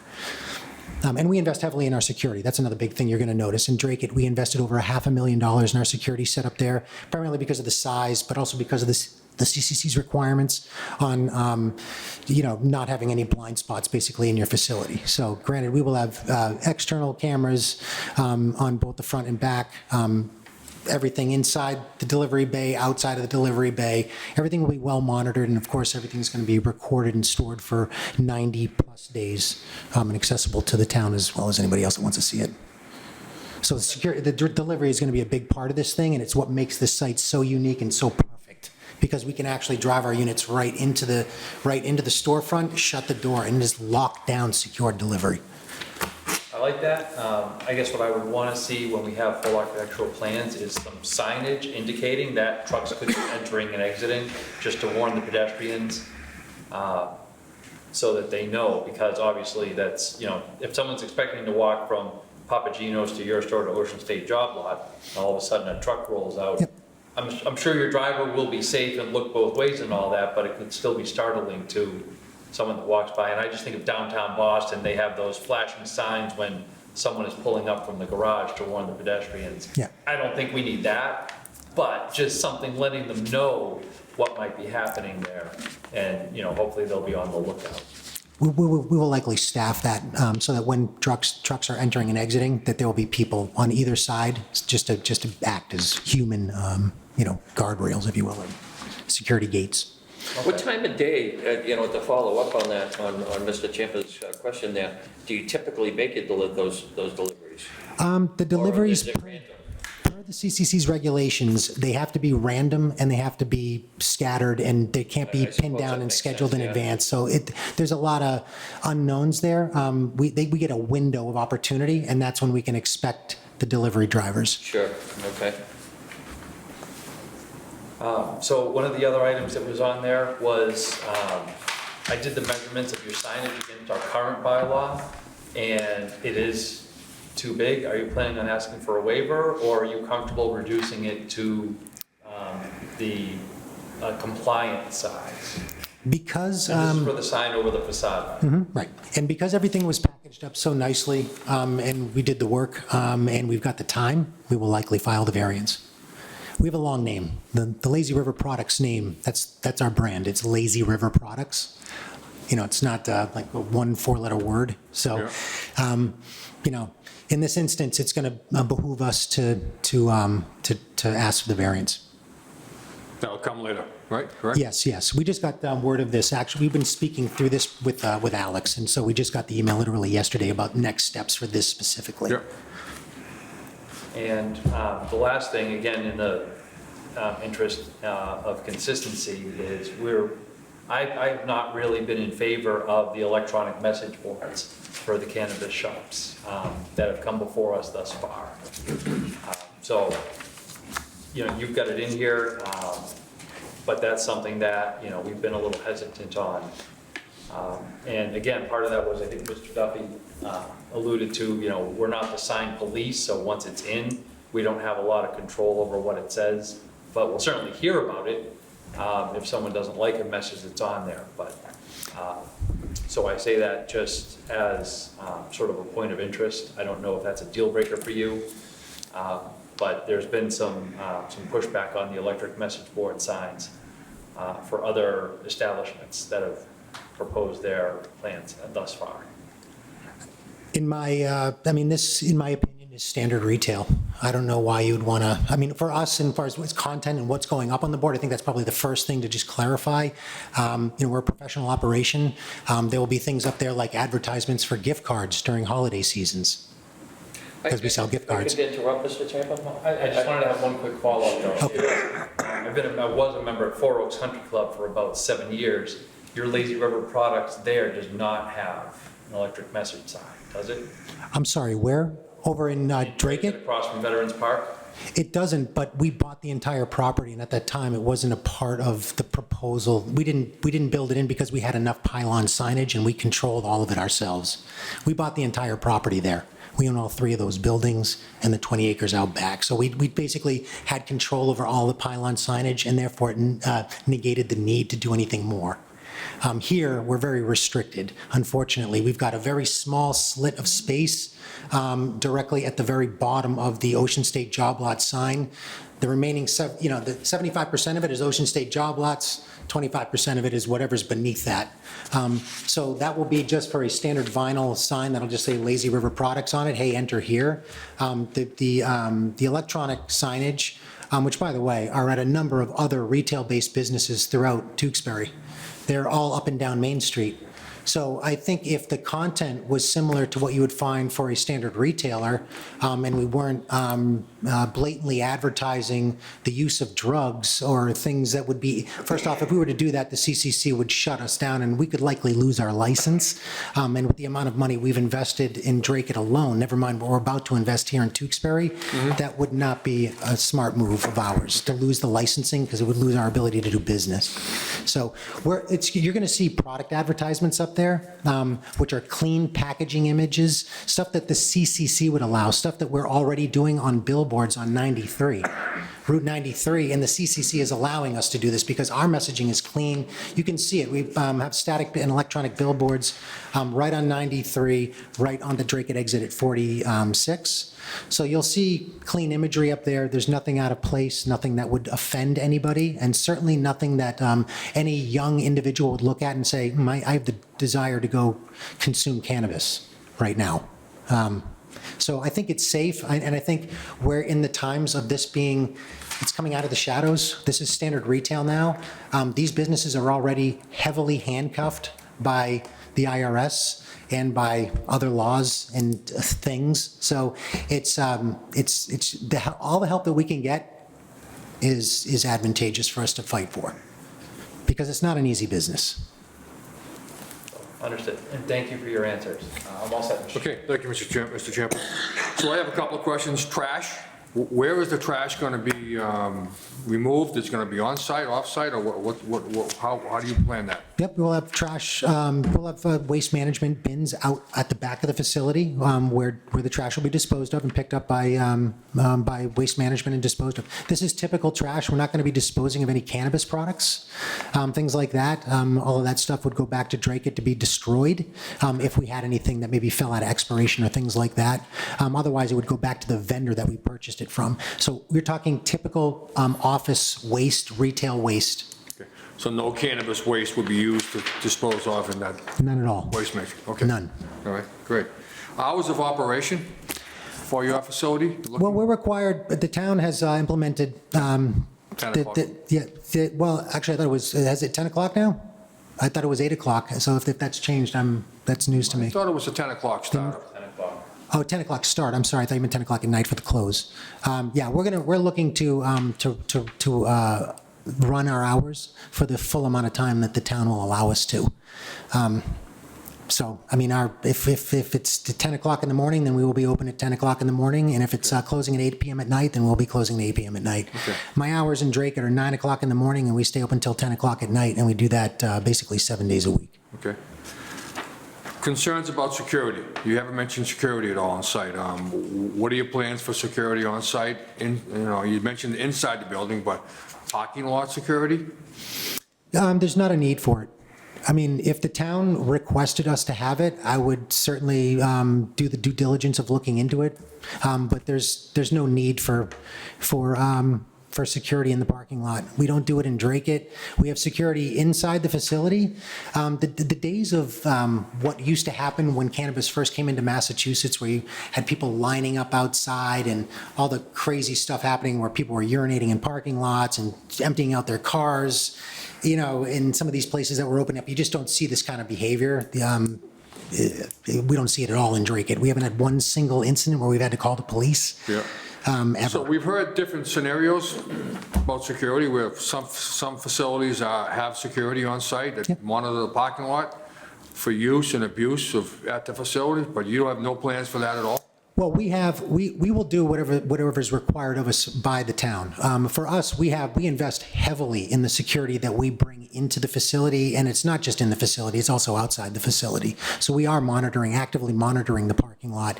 And I believe as a part of our offering with our proposed HCA, even offered up the ability with the town's involvement to patch into some of those exterior cameras at the police station, should they choose to. If they wanted to access those feeds at any point to see what's going on out there themselves, we have the ability to provide them with that technology. So But you there's just stuff like told that. me you don't have security outside, and now you're saying you do, so. Well, I'm talking about not physical, so there's a difference between, when I'm referring to physical security, we will have actual camera security out there with infrared technology. It uses AI, so it'll be able to, the system itself will be able to identify what's a car, what's a person, what's an animal. It's recording all this stuff, looking around, identifying things. We can even do things like put license plate recognition on that. So if we have somebody that comes in as a problem customer, then we can actually record their license plate in our system. The system on our exterior cameras just constantly looking and patrolling every single car. It doesn't matter if it's Ocean State Job Lots customer or anybody. If they come in view of the camera reads their license plate, pulls that number and matches it up against a database that we have internally. If it's a problem customer, we know they're here before they even walk in the door. So those types of issues are resolved primarily with technology and incredibly good management. With those two things, you don't need today in cannabis, you don't need the access of security as some people may be proposing. It may just be to appease the board, which we'd be happy to do too, but I'm just telling you, there's really no need for it. This is standard retail. People are coming in to pick up their product, they're getting in their cars, and they're going off-site back to their homes to consume it. Okay. So regarding your message board, I'm not a fan of message boards, especially for a new facility like yours. Down the road, maybe a scenario where you come in again and apply for a message board at a later date. But, so what would you be advertising? I know you mentioned, gift cards, but what else would you be advertising on the board other than gift cards? New product releases, vendors, names, for instance, that we partner with. So again, it's like any other typical retail. Let's pretend we were like just a Best Buy, for instance, and we were running, some trying to get people off the street to come in. We might run an ad to let them know that we're sponsoring a sale on Samsung TVs. Now, in our business, we can't advertise sales and entice people that way, but we can say, hey, we're representing the Samsung brand here, and we carry them here. And so if people are interested in that brand, then they can come in and shop for their products at our store. So that'd be a cannabis product, Samsung, whatever you're saying, right? Correct, yes, exactly. The name of a cannabis brand, for instance, okay? Like Happy Valley or AYR. These are not names that scream cannabis. You understand? You see what I'm saying? These are, so there's the things that are, I think that the fear of what we would be putting on there, I think that we could probably even talk through language as to what exactly you guys would be allowed or would be okay with seeing up there. But for us, this is just an opportunity we're in the sales business. We're here to sell products. And the more these businesses are handcuffed, which they already are, incredibly so, the more difficult it is to run these operations. And so I don't know why you would want to do that to an operator in retail who's paying you guys a 3% excise tax on all of our sales revenue. You're getting I a, personally don't want to see Tewksbury like a Route 1 with billboards up and down the entire roadway, myself personally. no, and I appreciate that, but I guess there are also other businesses in town already that have electronic billboards up and down Main Street. So ours is very controlled in the size, it's limited, and we would be limiting the type of content that we would be putting up there. I do respect the board's opinion, obviously, here, too, so I just... This is a point of interest. I just took a quick scan, and I believe, and I'm not saying I pay attention to it 100%, but we have a signboard at Town Center, right out here. And the next electronic sign would be Wamisit Lanes, which is close to 495. Right. I'm not sure there's any other current signboard in between that, so we're not being inconsistent necessarily with the look of that retail district. Okay, I mean, I've sent Alex an email earlier today with probably 5 or 6 different electronic billboards that were up and down Main Street. Okay. So, those were all pictures that were taken by the gentleman who put together the sign package, because I figured that we might arrive here where there might be some back and forth on whether or not this might be allowed or not. So we appreciate the position of the board. We'll obviously do whatever the board appeases, whatever to appease the board. We would strongly fight for this, because I just like to stress that we're typical retail. We're just a retailer. And we're a retailer that's, choosing to do business in your town, if you give us the ability to do so. But that's going to be a mutually beneficial relationship, because, the more sales we're doing, and the more sales that we're guiding off of the highway and into our store, the more revenue the town is making. Sure.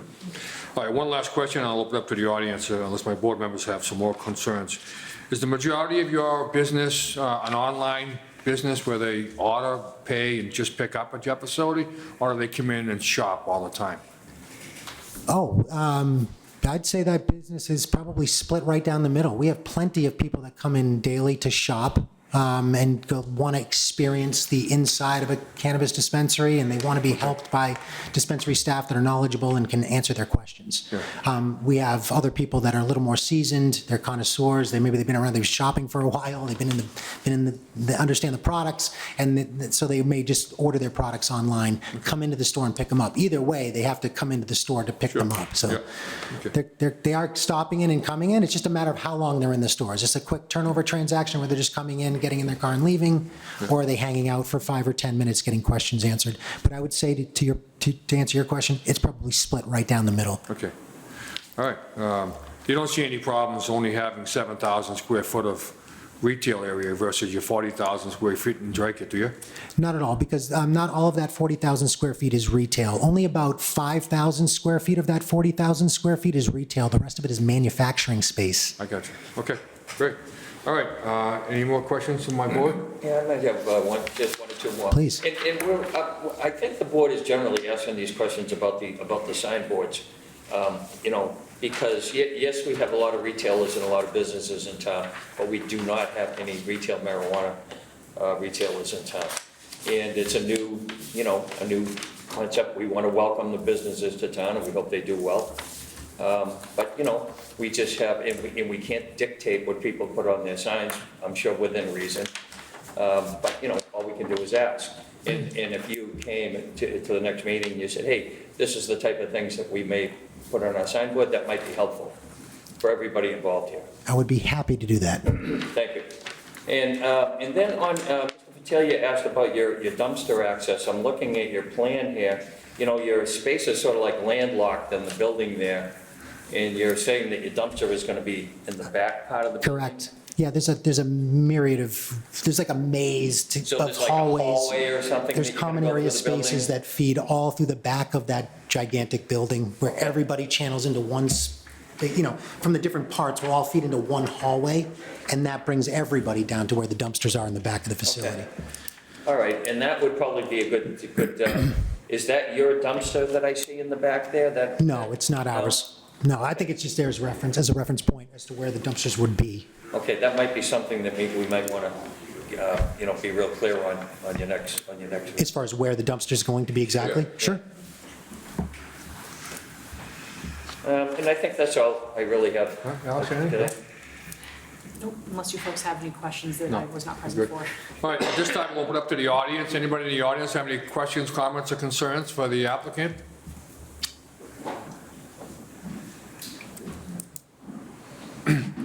Again, state your name for the record, please, and address. Pull that microphone closer, will you? Thomas Skoronsky, 45 Novelist Road, Tewksbury. Did you hear it all right? Yeah. I don't know if you realize it or not, but your neighbor's going to be a sober house. That big white house on the parking lot is a sober house. We just went through a lot of issues with that. And my issue with the cannabis would be the delivery. It goes all the way back to Purity Supreme, and I think Job Lot has it now. But there are stipulations put in about deliveries after 11 o'clock, nothing between 11 and 7. And I hear that gentleman saying that he don't control deliveries, they're coordinated, if I'm right. Is that right? I would be happy to speak to that. Go ahead, sure. We're only, the hours of operation for the business are going to be 10 o'clock in the morning until 8 o'clock in the evening.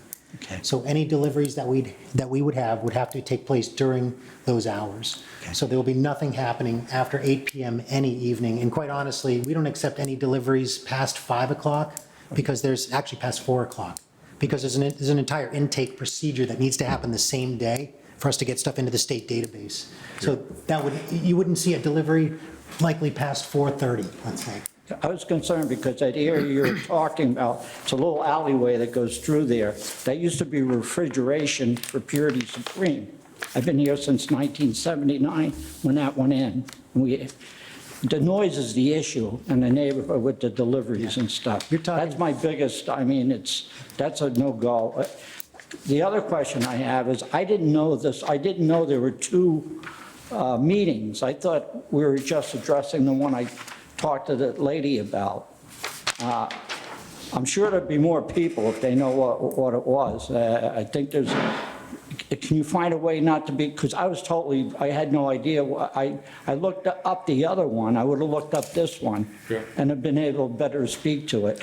I don't have no problem with cannabis. It's legal, it's something that's like this, things we got to deal with today. It's just the way it is. But I am concerned about the neighborhood. Those homes right in that roll-up door where you're talking about, there's all homes right in through there, acre lots. Are you referring to the other side of the parking lot? I'm talking to the Rotary, and the problem with the noise in that area, we're talking about right down here at Main Street. Yeah, I think he said his delivery is going to be in the front of the building, correct? That is correct. Not in the rear of the building. They'll be at the front of the building, next to the entryway into the building on storefront. Okay. This space is also located closer to Main Street than closer to the back side of the lot where the houses are. Oh, so you're not where that gym was? No. we're Oh, okay, see, further- that's why I'm dealing with two different hearings and I'm confused, to be honest okay. with you. All right, thank you. Okay. Thank you. Anybody else, comments, questions, concerns?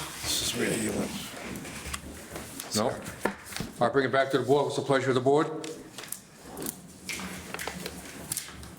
Are we doing a motion to continue? Yes. Yeah. I'd like to make a motion to continue. All right. Second? All in favor? Aye. Opposed? Opposed? Do we have a time on that? Yeah, how about 4/24 at 7:30 PM? How's that? That works perfectly, sir. Okay? 7:30, you said? Yes. Yep. Thank you. Okay, all set. Thank you, gentlemen. Thank you very much. Thank you very much. Have a great evening.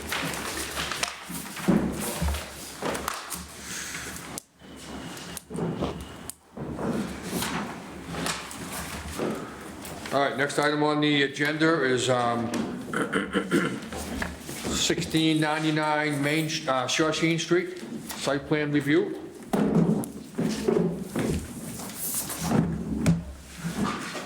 I'll take a motion, gentlemen, to waive the public hearing. Public reading? Second? All in favor? Aye. Opposed? Motion carries. You ready, gentlemen? Please state your name for the record. Sure, Jim Statiras. Okay?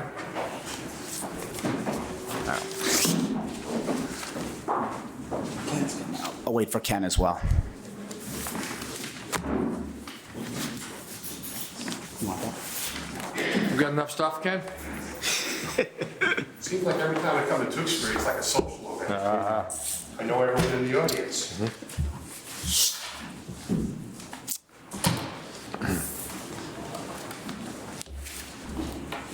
All right. I can get going while he's setting up. Sure. This is David DiCenzo. Like I said, my name is Jim Statiris. I'm one of the principals at Pure Tewksbury Inc., DBA Smith Cannabis Company. I, along with our civil engineer, Ken Cram from Bayside Engineering, and the building owner, Dave DiCenzo, are here to present our proposed retail dispensary location at 1699 Shawshene Street in Tewksbury. Smith Cannabis currently operates a retail dispensary in Lowell, Massachusetts, and we also have a cultivation facility in Lowell. We have extensive experience operating in regulated cannabis business and have a strong track record of successful operations, including compliance and security. 1699 Shawshene Street is located in the residential retail zone within the Interstate Overlay District on the corner of Bascom Road and Shawshene Street. We're seeking to combine units 1 and 2 into one unit at 1699 Shawshene for roughly 3,690 square feet of space. Our plan only requires an interior alteration of units 1 and 2 and adding some new signage based on the existing signage of the building. The site currently has 92 parking spots, and we have proposed utilizing the neighboring parcel of land at 1695 Shawshene Street to add additional 38 parking spots to be utilized by employees from 1699 Shawshene Street tenants, including Smith. Between the existing parking and the additional lot, we will have in excess of 20% of the required parking spots. In our packet that you all have, we've included a site plan and a traffic impact study, which Ken can speak to now. Good evening. Ken Cram from Bayside Engineering. We did the site plan because it was a very simple site plan for this project, and we did the traffic impact and access study that was submitted as part of the project. We've done a complete study. We followed Mass DOT guidelines. We did new counts. The key intersection being the intersection of East Street, Dascom Road, and Shawshene Street. And of course, then we had our 2 site driveways, which also included the driveway to the mobile station across, because it is across from our driveway. And then we went down as far as Vale Street to the south. Again, it's going to be about a 3,690 square foot facility comprised of the 2 spaces that Jim mentioned. So we projected out to the future. Like I said, we did the study. It was completed. The counts were done originally in 2022. So we did a 7-year planning horizon. We used a 1% compounded growth rate. And there were several projects in the area. The big one is actually across the town line in Andover on Dascom Road, 146 Dascom Road, a big commercial mixed-use project, which now seems to, from what I've found out, has been sold. And I do not know if it is going to go forward as it was currently projected. If you've driven Dascom Road, you've probably seen that the building is being rehabbed right now, where the original proposal was to tear down as far down as to Restaurant Depot and rebuild all that with a mix of office space and commercial space and some residential. But we, because it was planned, it is approved. Technically, they could build it. So we included that in the background projection. So we may be a little conservative on our projections in the background. We used the ITE guidelines for the traffic generation. We're projecting about 780 daily vehicle trips, cut that in half for the total number of cars, 390. We don't anticipate much traffic during the morning peak hour because our hours of operation are going to start at 9. Well, whatever the town allows, right now it's 10 to 8, so. Or if it's 10, then Yeah. there would be no traffic generation. And then during the evening peak hour, there would be 32 trips expected. And on Saturday, 70 peak hour trips, 33 cars coming in, 37 cars coming out, based on the ITE projections. So we ran our analyses and, when you take out the effect of the former uses there, the Thai restaurant and the convenience store, there's a slight increase in traffic volumes, but not enough to cause any significant measures that would require any future traffic improvements. We did say, though, that if you looked at the intersection of Shawshing and Vale, that intersection right now is an unsignalized intersection, but it operates on a borderline level of service. So we said we would commit to the town, if the town so desires, to do a traffic signal warrants analysis so that the town could use that for funding for future signalization, if it so desired. It's not something we would recommend at this time because I've been through the intersection numerous times and the actual conditions don't meet what the model indicates. As I've said before this board many times, the unsignalized capacity analysis methodology that we're required to use from the highway capacity manual is extremely conservative. And in my 40-odd years of doing intersection capacity analyses for unsignalized intersections, the methodology really has not changed. The signalized has, but the unsignalized has not. So that's a brief synopsis of the traffic study. We brought the site plan. As Jim indicated in his presentation, the one thing we did not have at the time, because of this site plan, because there are no proposed changes on the site right now, nothing's going to change, all the drainage is going to stay the way it is. The number of parking, as Jim indicated, we're going to get off-site parking, and we're working with Alex to address the concerns in her message and from the DPW and Steve's letter. We're working on getting those responses in, but we will provide a sidewalk connection from our site southerly to the neighboring site at 1695 so that the employees that will be parking over there will have a safe place to transit back and forth between the two sites. So that's pretty much everything I've got to say right now, and we'd be glad to answer any questions. All set? Yeah, All right. Mr. Champa? Thank you, Mr. Fratalia.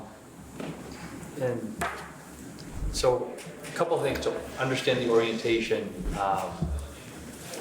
I should have taken the opportunity to drive by, but there's a Dunkin' Donuts on the opposite corner. Is there a drive-through coming around the back of your building? There is, yeah. So if you're loading, your secure loading is in the back, correct? So it's going to be right where the drive-through starts on the left there. There's actually, Dave is one of the owners of Luna Rosa, and they have a delivery van that they park there. So that would be our spot where we would be parking our delivery van when it was bringing over product. Okay. It would be out of the way. Potential concern is that, I don't know if there's a designated loading striping for a loading area back there that indicates to the patrons of Dunkin' Donuts, that they should be driving around that or not. It wouldn't interrupt the drive-through at all. It's to the side of the drive-through. So it would not get in the way of the drive-through. And then that is the very beginning of the drive-through lane. It goes all the way down the length of the building and then around the corner to Dunkin' Donuts. So it never gets backed up anywhere near close to that.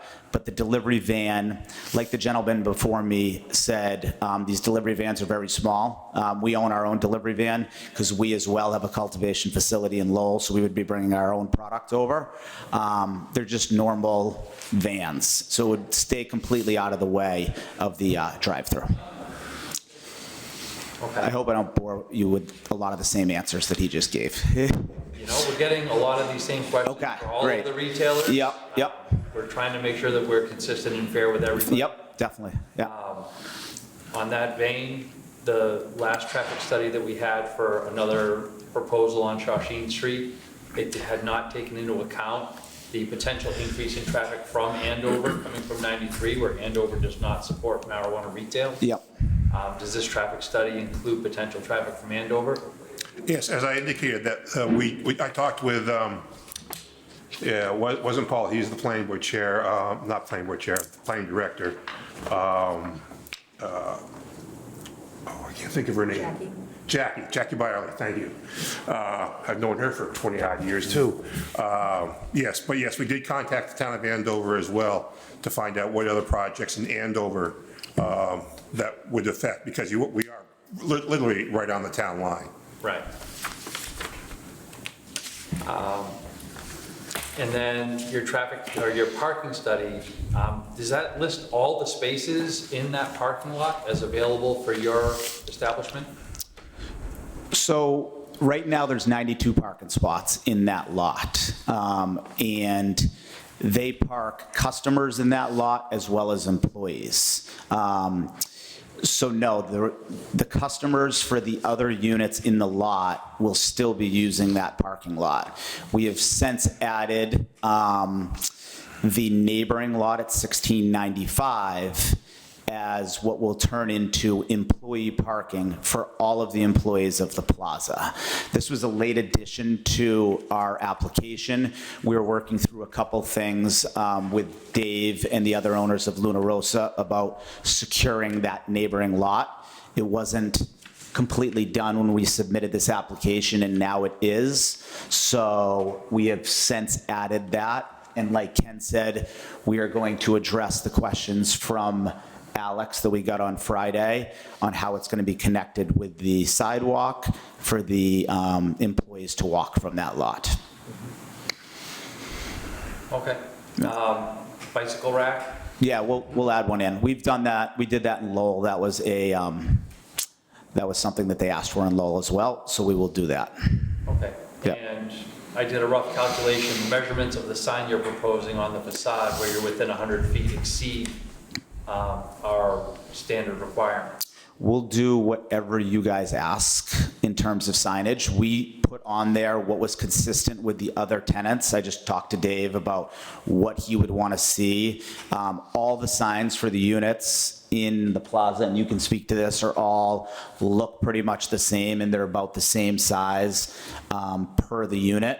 So we'll work with whatever you guys want first, and obviously whatever Dave wants. That's not a big sticking point on our end at all. Okay, that's all I have, Mr. Chairman. Thank you. Thank you. Mr. Duffy? Thank you, Mr. Battaglia. A couple of quick questions.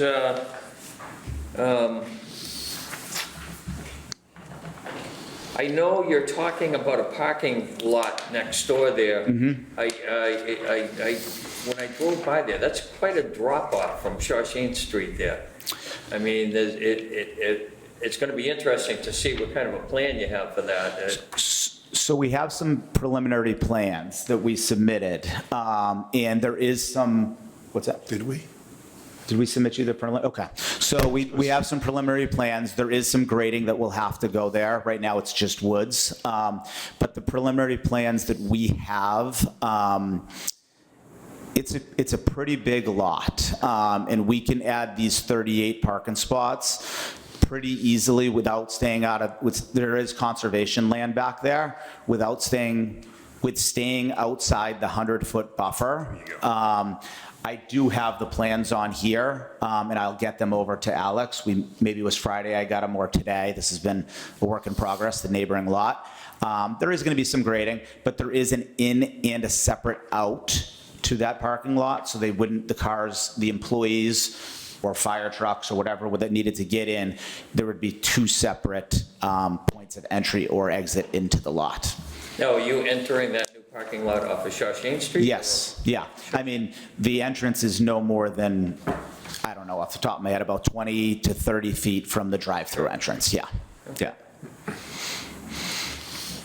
So there is some grading to be done, yeah. And I noticed that Ms. Louder has noted that there isn't a snow storage plan. So I was talking to. Come in, Yeah, we're going to add that to it as well. If you Okay. look at the site plan now, back along Dascom Road, there's 9 spots on that plan, where there's currently space to probably have 13 spots. There's corners basically on each side of the 9, on the edges there, where you could push the snow into. That's where Dave usually pushes the snow into. If it's excessive, we'll have it, we take it out, we need to park it. okay. But we got that note from Alex on Friday, so we'll get a proper plan to you guys. That's all I have, Mr. Chairman. Okay, thank you. Mr. Lazard, any questions? Yeah, just a little bit more on the employee parking there. Sure. So is that going to be solely employee parking, no customer parking? No customers there. Yeah. Is it going to be signed, or like, how are we going to keep customers? For parking? Well, it's completely separate, right? I don't think any customers will choose to park there because it's a significant walk from there to the store versus just parking in the lot. There, we will put up signage, and if the board wanted us to do more than that, we would be willing to do more than that. But definitely signage. But we don't envision that being an issue just because most of the traffic is probably coming from Dascom, right, from the highway, and they would have to drive past the plaza to get to the employee parking lot. And then kind of one more parking related question. A lot of these spaces out in front, they're flagged as like 10-minute short-term parking. Would you envision your customers using those spaces? Is that kind of the approximate? The cannabis customers, yes. I mean, Maybe further back in the lot. I envision, just from our history of, we've now run this store in Lowell for the last year and a half, they'll park, some will park close and some will, it probably depends on how many open spots there are. You know what I mean? If there's one open spot right in front where that's a tougher turn into the spot, they'll probably choose to go back a little bit further. But I don't know, we would kind of see how it goes. You know, our parking lot in Lowell, some people pull right up front and some will pull 30 feet away from the building. Yeah, I think that's all the questions I have. All set? Yeah, I just want to amend something. I misread one of my notes. Their sign actually is in compliance. Okay, good. Good. It's been up there for a while. I know that. So our architect did the right Okay. thing. Yeah, great. Just a couple of comments Sure. and concerns I have. How many potential shoppers do you expect for your facility there a day? So, like the previous gentleman from Lazy River said, we would probably expect somewhere in that 300 to 400 customer count per day to start, with the hopes that it would grow from there. I can keep referencing our store in Lowell. It's only 5 miles away, so I think it's a pretty good comp. When we opened, it was in that range of 250 to 300 customers, and now it's grown to 3 or 4 times that much. I don't envision it getting that busy here because there's going to be a store or 2 or 3 opening in Tewksbury, and there's these stores opening in Lowell, and there's stores in Dracut now, so it's not as crazy as it used to be a couple years ago. But to answer your question, 200 or 300 to start, with the hopes that it would grow to 6, 7, 8, but who knows? Okay. Do you expect Route 93 to be the Yes, yes. draw as far as people coming and coming We up do. 93 and getting off, buying and going, or vice We do, versa? we do. Our current store right now, we draw from the 495 corridor. We're right off of, we're pretty close to the previous applicant's spot. So we're drawing from 495, we're drawing from Lowell. We anticipate here drawing from 93. Our idea of talking with Dave about this location was hitting a completely different area than we currently hit in Lowell. So 93, Dracut, Andover, North Andover, Wilmington. Ideally, it's right off the highway into the plaza, get their stuff and get right back on the highway and leave. We chose this location because we thought it would work well with not bringing much traffic to the town of Tewksbury, yet still having the opportunity to be very busy right off of 93. Okay. Yeah. So I have a question for the traffic gentleman. engineering, did you say 32 peak trips in the afternoon? One of your comments? During peak hours? I don't remember.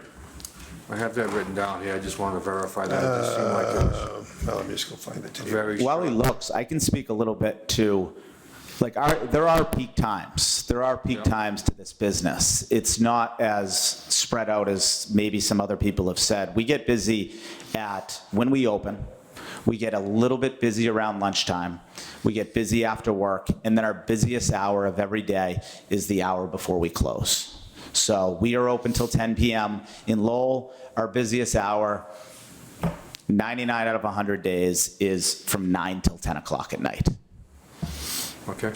Yeah, I did say 32, and that's the net new trips. When we did our counts originally, the convenience market and the Thai food restaurant were still in operation, so we subtracted that traffic out. If this were a brand-new 3,600 square foot facility, we'd be generating 70 peak hour trips, 35 cars in, 35 cars out. But because that traffic was already in the background, so to speak, we subtracted it out. Okay. Just seems like a low number to me, okay? Considering the fact that having been to the plaza a number of times for different services and restaurants and so forth, it's a busy spot, you know, and Yes, it is. it's, there's a lot of traffic, and we all know that. We all live in town, and we all have been there, so, the majority of your customers buying online, or are they coming in, shopping, and leaving? 50-50. It is. It's almost right down the middle. The transactions that are online, the order ahead transactions, these people are in the store for somewhere between 90 seconds and 2 minutes. It's like between a minute and 2 minutes. They come in, we have a designated line for the order aheads. They can't pay online. I believe somebody had asked that before. But they can order it online, and then they're paying in the store. So how we do it in Lowell is we have cabinets and drawers behind the counter. All the online orders are placed in there once they're fulfilled. The customer comes in, gives his name, pays, the bag's ready, and they're out in like a minute and a half. Okay. The other ones could be in the store for 3 minutes, or they could be in the store for 7 or 8 minutes, the people that are coming in to shop. Okay. All right, so my last question, and I'll open it up to the audience or my board members, is 3,600 square feet is the size of the facility you're going to have here, correct? 3690. Yes. 3,690, Yeah. okay. And that's plenty of space. Seems like it's rather small compared to some of the other applicants that have come in. I mean, just, Our store in Lowell is 3,750 square feet. It is plenty big. Most of the stores in Massachusetts are not that big. So the 3,700, and especially we know how to design it a little bit better than we did back then. 3,700 square feet is going to be plenty. It's not going to feel crowded in there. again, we hear all this talk about, around town about the traffic and the traffic, Yep. so. I'd expect we'd be probably looking for a traffic study, complete traffic study for the facility, I would think, you know? We haven't seen it. It was submitted. It's submitted. So Okay. if you'll allow me, Mr. Fratelli, so it was a full traffic study, and what Mr. Krim has in front of him, it's that thick. Only 2 copies were required, and Okay. one was submitted to our offices, and the other was submitted to the engineering division. Okay. And the engineering division did review it as a part of the submittal and didn't have any additional comments. However, I believe that would be subject to change based on when we get more information about the proposed satellite parking at 1695 Okay. Shawshene. All right. With that, I'm all set for now. I'll Okay. open it up to anybody else in the board have any questions? No, I'm all set, Mr. All Chairman. right, anybody in the audience have any questions, comments, concern? If you walk up to the podium, state your name and address. Here we go. Floor is Joe's yours. way, I'll bet you there. Lorraine Cordy, 30 Joe's Way. I have a number of concerns. I live across the street on East Street, right across from the gas station, Okay. right towards the intersection. So there's a lot of traffic in that area. I mean, just to get out of my development, to get right or left on East Street at certain times of day, I'm sitting there for a while. And when I come home from work at night, I'm coming down East Street towards Luna Rosa and the proposed site, and the cars come so fast, I'm afraid someone's gonna smash into me because they're in such a hurry to get somewhere. There's not a lot of patrol, and if you're coming down Shawshene Street and you want to take a left at the light, well, you have to have your car back from the line because so many people jump that light when it's yellow or red. So you're not gonna, you see a green light, you're gonna wait because someone will take the front end of your car off. So, and that's a big concern for me. Another concern for me is I used to go over to that plaza quite a bit. I don't go over there any longer unless I have to. It's far too busy. There's far too many cars in and out. There's delivery trucks parked in the middle of the parking lot, delivering alcohol and food to the restaurants, and you're maneuvering around them. It's, you know, there's just too much going on there. And let's see, what else? You see customers for the restaurants and the other establishments, they're parking over in the gas station across the street, and they're crossing Shawshene. It's quite dangerous, and a lot of these people are doing it in the evening hours, and they're in dark clothing. You cannot see them as a driver. It's quite dangerous. So I'm quite concerned, and with the delivery, the way you described it, at the end where the C-store was, what kind of security are you going to have there when they're moving the materials out of your vans into your facility? It's a very volatile area. There's a lot going on over there. The other concern I have is there's the trains that go all day. You don't know when they're coming.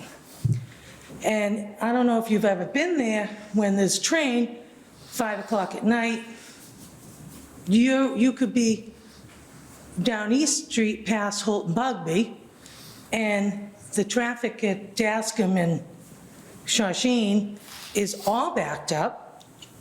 It's kind of frightening. The other concern I have is, I'm not quite sure where this additional satellite parking is right now, from what you're saying, but that Walden Farms establishment is right across the street there. Is it somewhere near there? So their vehicles are entering and exiting all day long too. And there's tractor-trailer trucks coming in. There's a lot of moving pieces over here.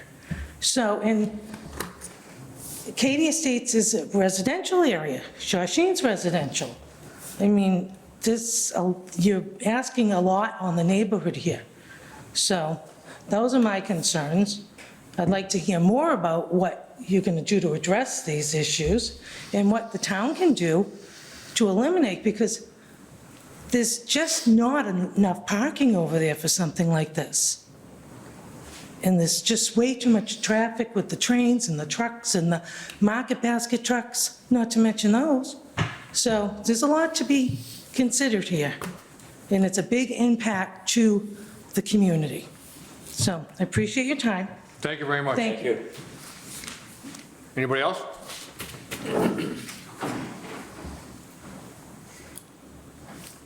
Hi, Susan Heck. I live You next. got to get a little closer and give us your name and address. Susan Heck. I live next door to Lori at 29 Joe's Way.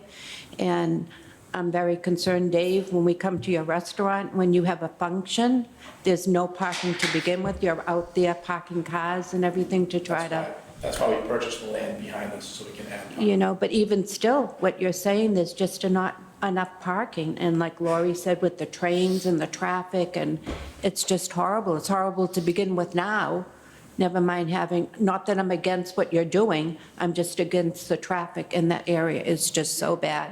And as Lori said, people run that red light all the time. I've almost gotten hit so many times trying to take a left off of Shawshene. It's so bad there, and I just can't see this going in that small parking lot. And it's not that many spaces, even if you're saying you're going to be, you know, adding more parking. I mean, that parking lot is still going to be very full. As of now, you can't get into your restaurant. If you want to go to Pizza Bar, you can't get anything out of there. People fighting in the parking lot for parking spaces. It's crazy. It's just crazy.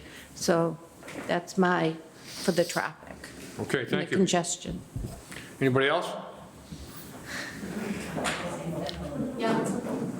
Same concerns. What's your name and address for the record? I'm Susan McCarthy at 31 Gills Way at Katy Estates.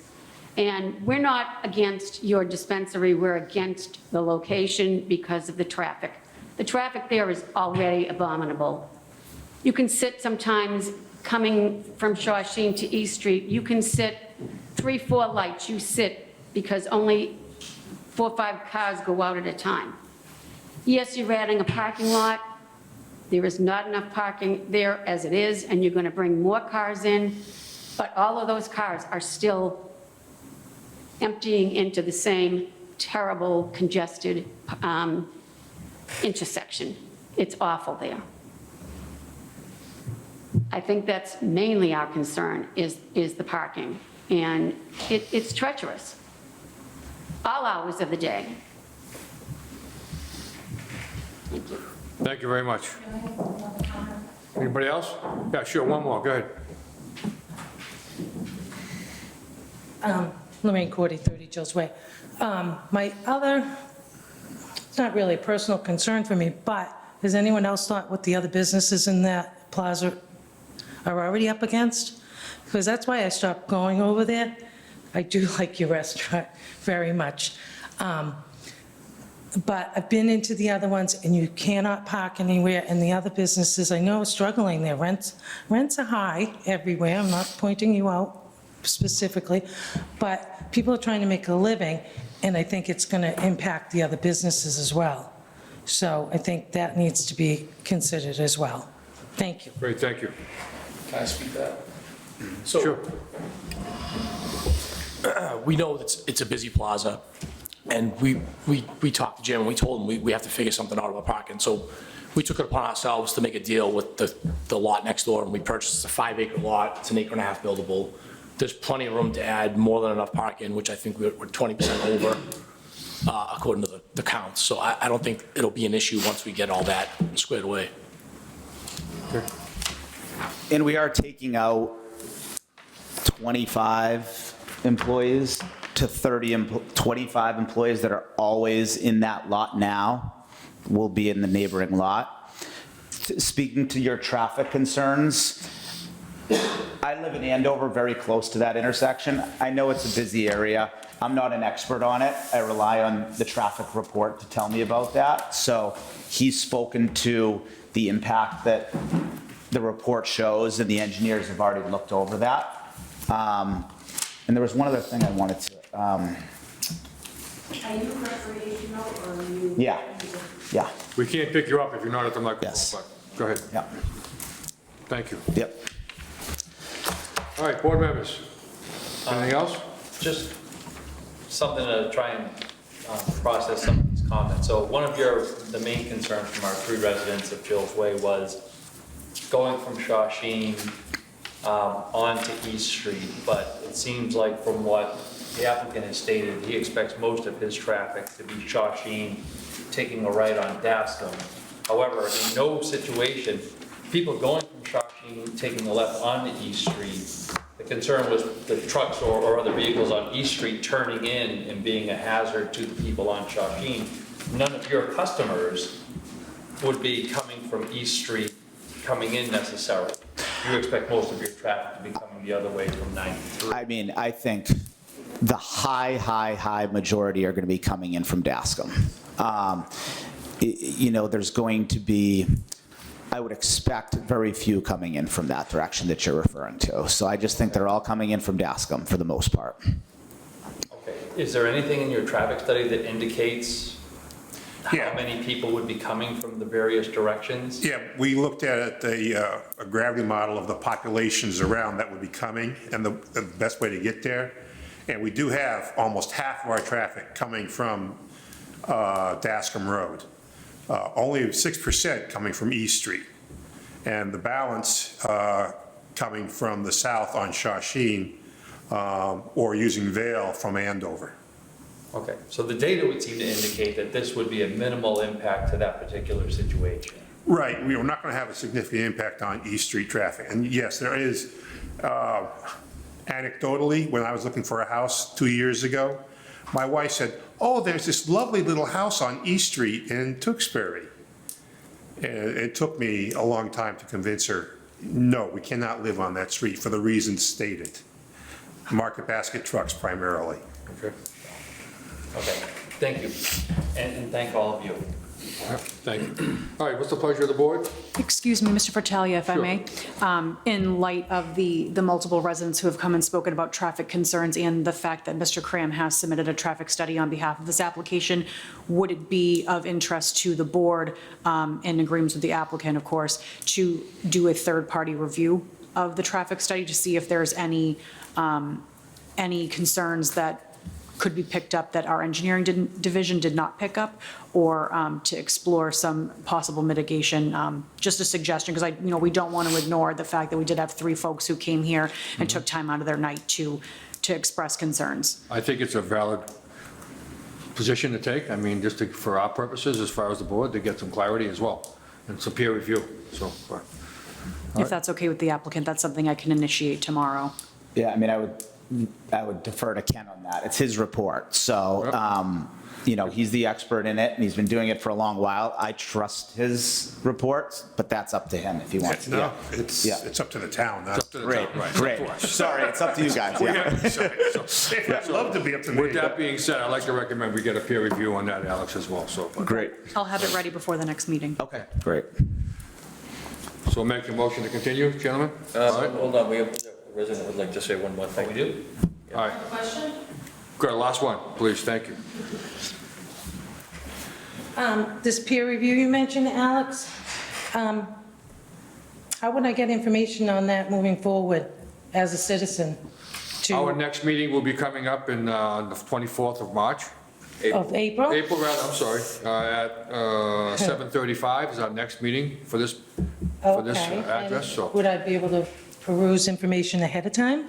Would that be available? It'll be available as soon as I can have it be available from the peer reviewer, but at the very latest, it will be ready the Friday before the meeting, and it'll be a part of the meeting materials.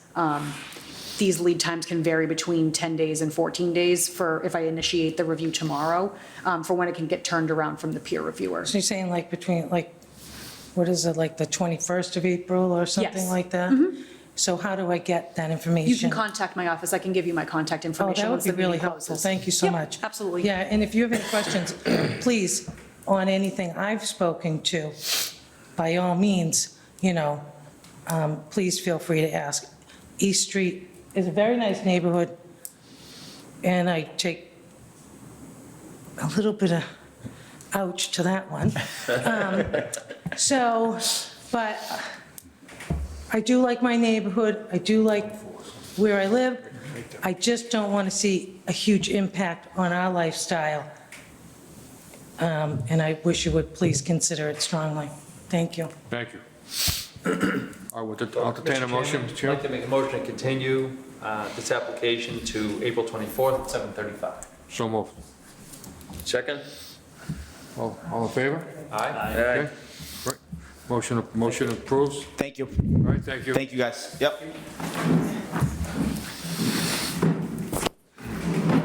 Okay, that's it. All right. We can continue on the rest of the local Yeah. record. Moving on, agenda item G, applicant requested to continue to 4/24. I'll take that motion. So moved.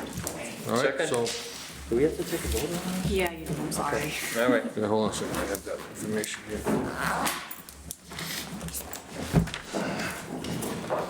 What about the times? They're all I got set. them all here. He has them. Okay, so we just have to make a motion, we don't have to pick a time. Correct. We just, Yep, so one Main Street is selected for 4/24 at 7:20. 7:20? So 4/20, right? So 24, 7:20? Yes. Okay. All right, next item on the agenda, H, 2 Radcliffe Road. Request a motion to continue the hearing to 4/24 at 7:05 PM. So moved. Second? All in favor? Aye. Opposed? Motion carries. All right, 770 Main Street, request a motion to continue the public hearing to 4/24 at 7:30 PM. 7:10. 7:20? 7:10. 10, okay. So moved, 7:10. Second? All in favor? Aye. Opposed? All right, motion carries. Item J on the agenda, 2122 Main Street, request a motion to continue the hearing till 4/24 at 7:25 PM. All in favor? Aye. So moved. Motion. So moved. Second? Yeah. All in favor? Aye. Aye, opposed? Motion carries. 1693, item J, Shawshene Street. Make a motion to continue the public hearing to 4/24 at 7:15 PM. All in favor? So you make a motion Take a then, motion? Jonathan? He did, yes. Second? All in favor? Aye. Opposed? Ayes have it. Thank you for that exercise, gentlemen. Okay. I'm sorry. All right, no problem. That's, be a busy, We busy need 4/24. Any old business anybody has to speak about? Any new business? No, and we have one correspondence regarding a community outreach meeting for 911 East Street, April 13th at 6 PM at Callahan's regarding cannabis retailer. And that's it. Anything else, Alex? We missed anything? No, I'll take a motion to adjourn. So moved? Second? All right, all in favor? Aye. All opposed? We're adjourned. Thank you.